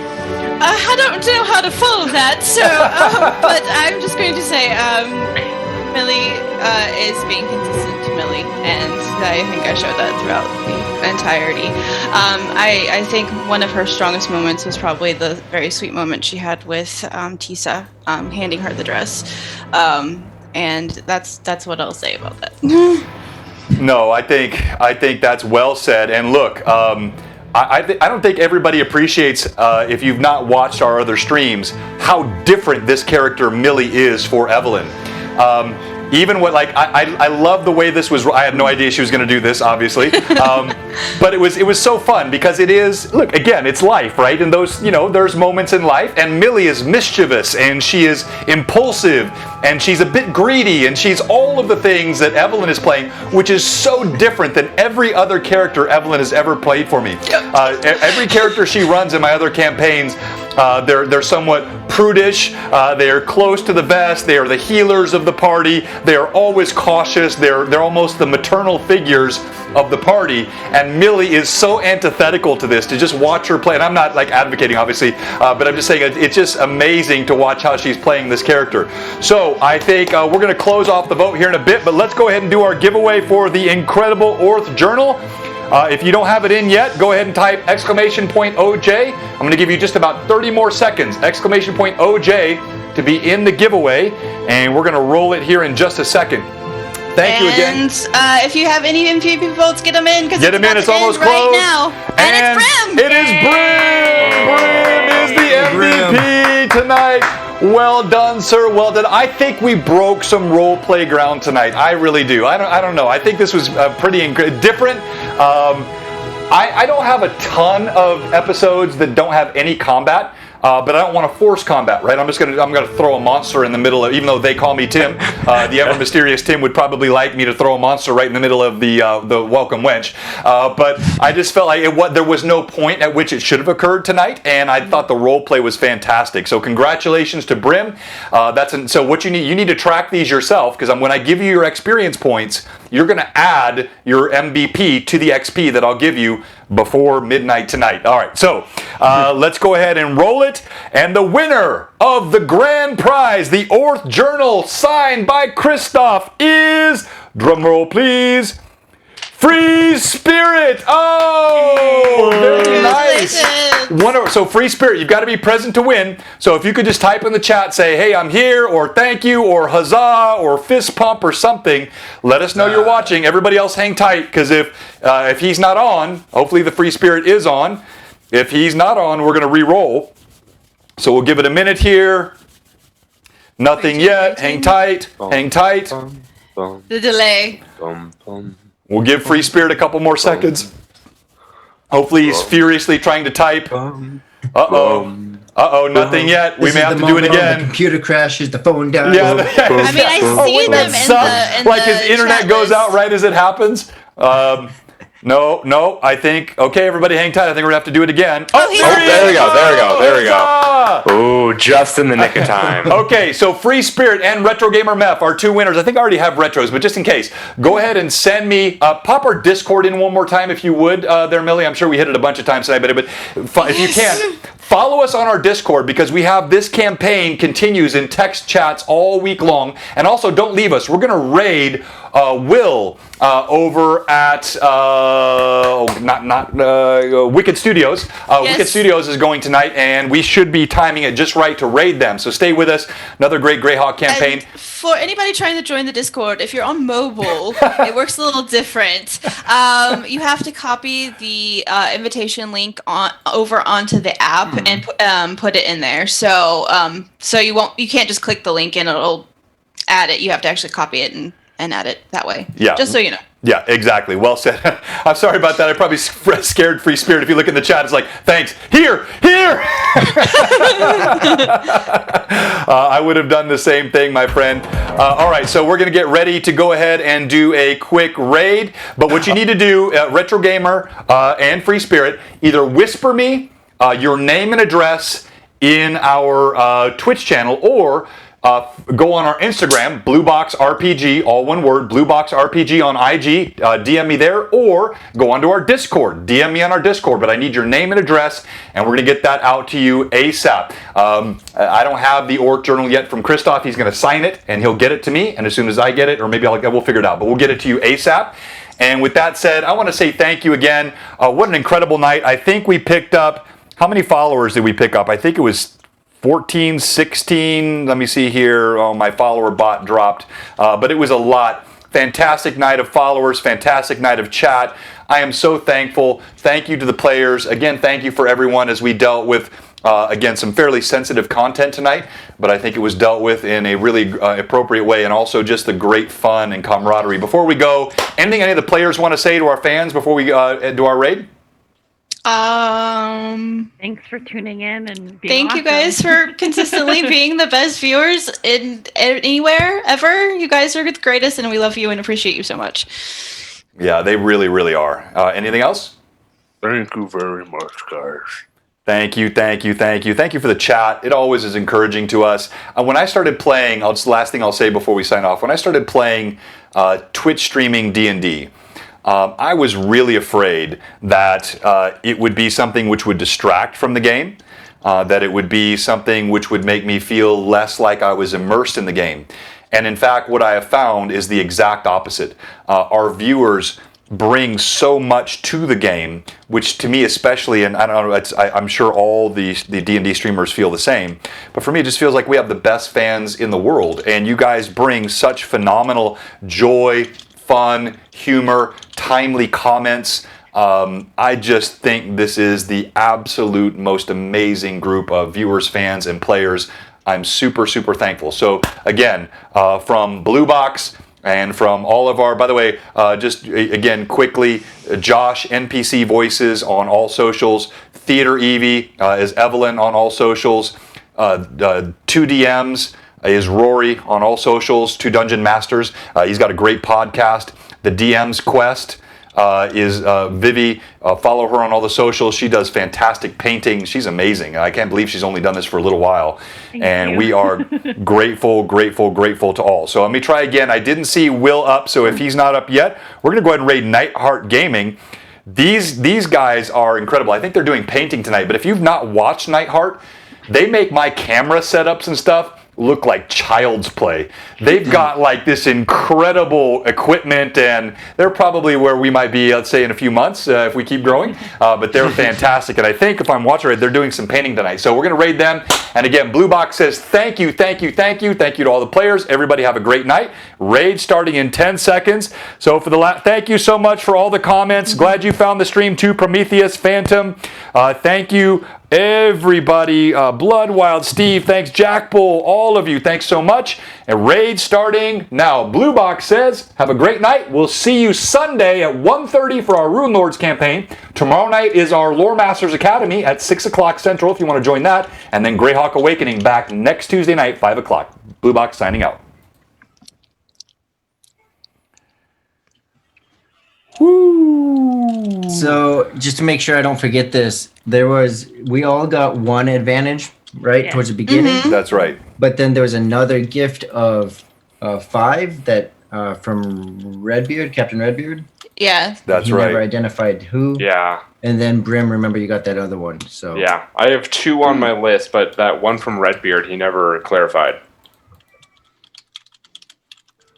So do we want to just go one for each, or how are we doing that? All right, we just took their 18 and we brought them 46. That's Wow. We're gonna get that love one of these nights too. By the way, like I think what's so cool about what we've done all this organically. We've not had a single raid, and I think it has to do with sort of our timing. But we're gonna get some raids, and I'm also looking for a dice sponsor. I've reached out to a couple, kind of getting back and forth. They don't realize what they're missing. We got another follower, Daka. Yeah, I heard that. Daka Flocka Flame. I like that name. Flocka Flame. Daka Flocka Flame. But yeah, so I don't know if you can, maybe Millie or somebody, can you count up how many followers? I think we got like maybe 16 tonight or something.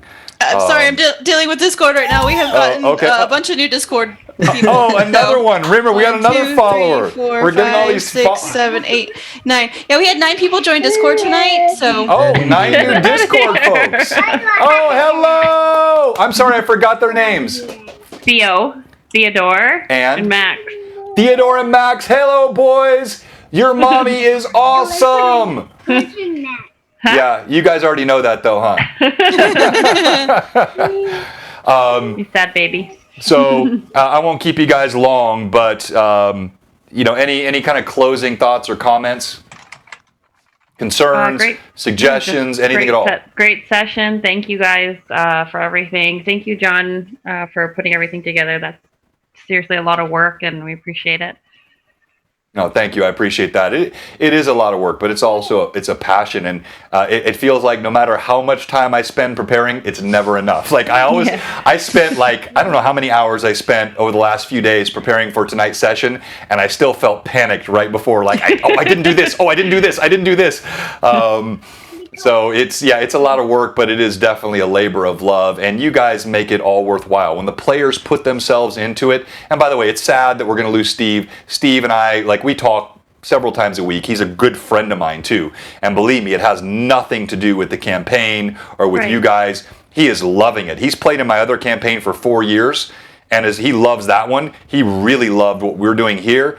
He was watching the stream tonight. Yeah, he just absolutely couldn't, and so it's sad. But I think we've already got. Do you want to talk about it a little bit? Yeah, I don't know. Has he messaged you yet? I sent him. He probably has. I've been kind of occupied the last 3 hours. So okay. Well, yeah, but I sent him your information in Discord. But yeah, so I have a friend who I've been RPing with for a long time. In World of Warcraft, actually. But he is a theater guy as well. And I've known him for 14 years. So I actually reached out to him today to see if he would be interested in joining us. So we shall see. That's and so you said he's interested and he wants to talk to me, right? Mm-hmm. And he's a theater guy, but he's played D&D before? Yes, he has. Do you know what? He actually most recently has been playing in a 5e campaign with some of the other professors at his college, and has not been able to play since COVID. The COVID the quarantine went into effect. So he's itching to play some more. No, that's fantastic. So yeah, I'll definitely speak with him tomorrow. I got to get to my family and also get your experience points out to you before you guys tar and feather me or have pitchforks and torches at the door. Your children are adorable, Vivi. He just keeps popping in and out the screen. What are you going to? But dragon. Oh, look at that! He's got a dragon. Start him off young. That's on the right path. Charizard. I want to give it's a Charizard. He's a dragon. That's right. Thank you. Mega Charizard. Yeah, he is a dragon. A thank you to everyone. But I want to give a special shout out to Josh tonight. I know this was a moment that you were really thinking about. You and I had some messaging about it, and I really wasn't sure what to expect. I didn't want to build it up too much in my head, but I knew it was an opportunity to have a moment, if you will, and maybe one that was meaningful. And you exceeded my expectations tenfold. I think it was something that really connected. If you look at the chat, I was not looking at the chat too much because I was trying to stay connected to the moment. But the little bit that I saw, people, tears, emotion, connection, I think it felt very real and very raw.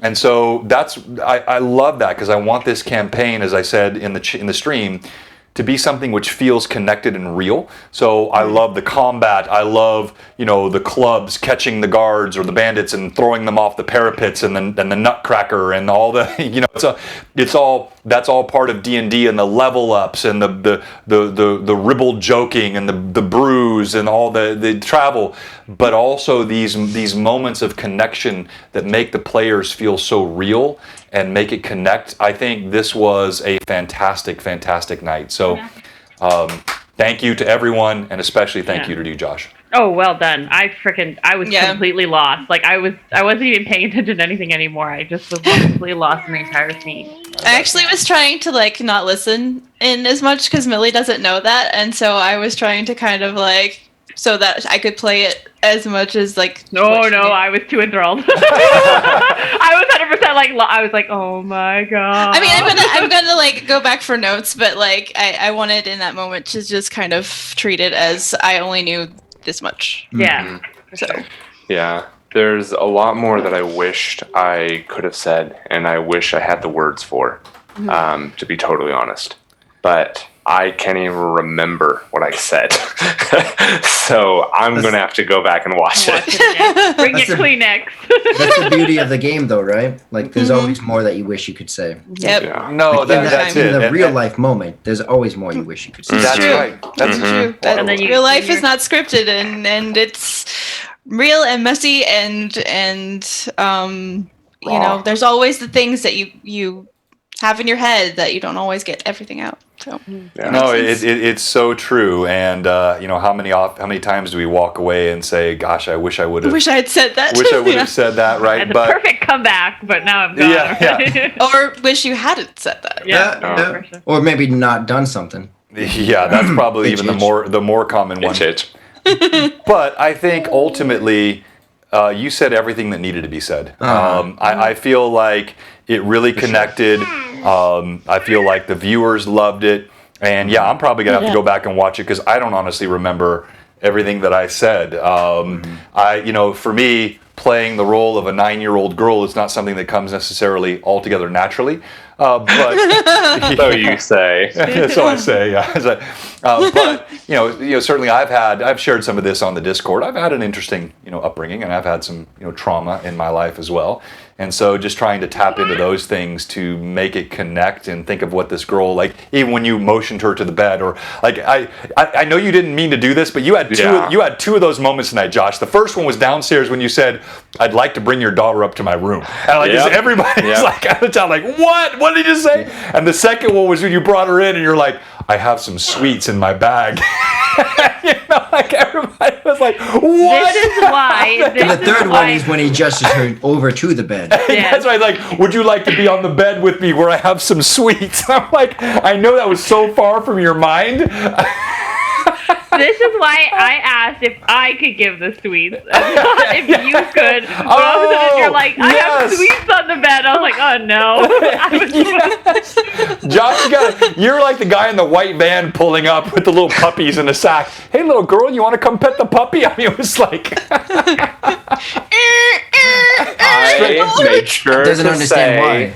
I was sitting on a stool. I know you did. away from the bed. I know you did, and you had your back turned. You did so much that was right. I mean, I'm not busting your chops, man. There was nothing untoward, really. It was just they were just kind of funny moments, the way they. But at the same time, it makes sense for Brim because he's that sweet, naive character that like doesn't understand why those things would be perceived as not good. You know what's funny? Like I say this every week. I almost think, especially the weeks that Vivi doesn't have to leave early. Maybe we won't do a raid so early. Maybe we'll just do an after chat and see whoever wants to hang out. I think a lot of the viewers would love to hear this conversation and would appreciate sort of the behind the scenes. So let's think about that. All right. Anybody else any questions before we go? Two things. It doesn't have to be solved now, but Sure. it's just the whole. What are we going to do with that set of advantage from Captain Redbeard? And Yes. then the other thing, real quick, 20 seconds. Vivi, Yes? I bet I can make you say the color purple. What? What are the colors of the United States flag? Red, white, and blue. I told you I could make you say blue. No, you said I wanted to say the other color. Well done, Vivi. Well done. I have children, okay? Not easily fooled. All right, so Phantom NJ said his 200 was for Brim. Did I get that to Yep. Brim? All right, good. And then beyond Just that, Captain Redbeard. Redbeard had, how much did he give us? 5 advantages. 5? 5 advantages worth. Wow, okay, well, so he said 1 for each, but that leaves 1 left over, is what you're saying? No, so he He didn't never say anything. identified. He was Oh. the only one that didn't say He who just- they're going to. Yeah. Well, that clearly means they go to the DM. No. Me? All right, I Who? Clearly, Can we Captain vote? Can we have Redbeard a always group vote? favors the swashbucklers, and Yeah. therefore. That's true. So many of you don't know, Redbeard is one of our biggest Sunday fans. He's a Yeah. longtime Blue Box follower. He follows our Sunday stream. I talk to him almost every week. So I'll message him and I'll find out what he wanted to do with those, and I'll let you guys Cool. know. Yeah, he usually gives all of his advantages to Cade. Very nice. That's how she gets so many. Yeah, because Redbeard keeps giving them to her. All right. Well, everybody have a great night. Thank you so much. I love you guys. Love you. Say Love you. bye. Talk to you soon. You guys are Bye. awesome. Love you Look. guys. Say bye.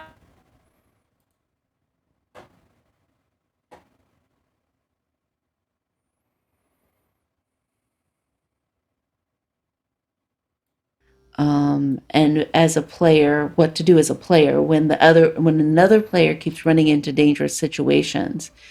Do you go rescue him? Do you let him face the consequences? And how you approach that, which is, I don't know, IPA, if you want to add more to that,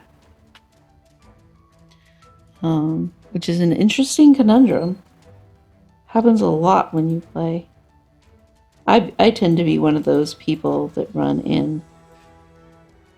I honestly feel like you always want to play as a hero and not play as scared. So that's an important part of it. But when you're playing. And then there's the answer to that as a DM, which we were discussing, which I don't think I had finished, was that if you DM trying to kill people, if your DM is like that, it's going to be problematic. If your DM helps to help the character grow and the player grow, it'll end up being a good experience, right? Sometimes I think dying needs to happen if that is the obvious consequence, but I think there are more interesting consequences than just dying. I've been in groups where the paladin was arrested or the rogue had to be rescued or someone ended up wanted. Yes, I love that idea. BlueBoxRPG, thank you so much. And look at those emotes. Thank you for the bits. TLDR. I never know what TLDR Too long, didn't read. Oh, recap. Fairly new players, just very excited to play the game, keeps running ahead of the party and ended up in sticky situations. The DM is fairly forgiving and giving a lot of hints. Yeah. I'm going to go cuddle with the bird and put him to bed. So I'm going to step out for a little bit and let Dan do all the conversation. We will miss you. We will miss you. DMs are for challenges. Exactly. Never deliberate deaths. Yes. Yes. I actually did a deliberate deaths with some of my players because they were so scared of dying that I killed everybody. And just so they could have the experience, and brought them all back, because they were so scared and it was affecting their play. And it was honestly, so I killed them all and then brought them back to a special beach episode, which they still don't really know what that was about. Yeah, death was the challenge. DM doesn't always try to kill the players,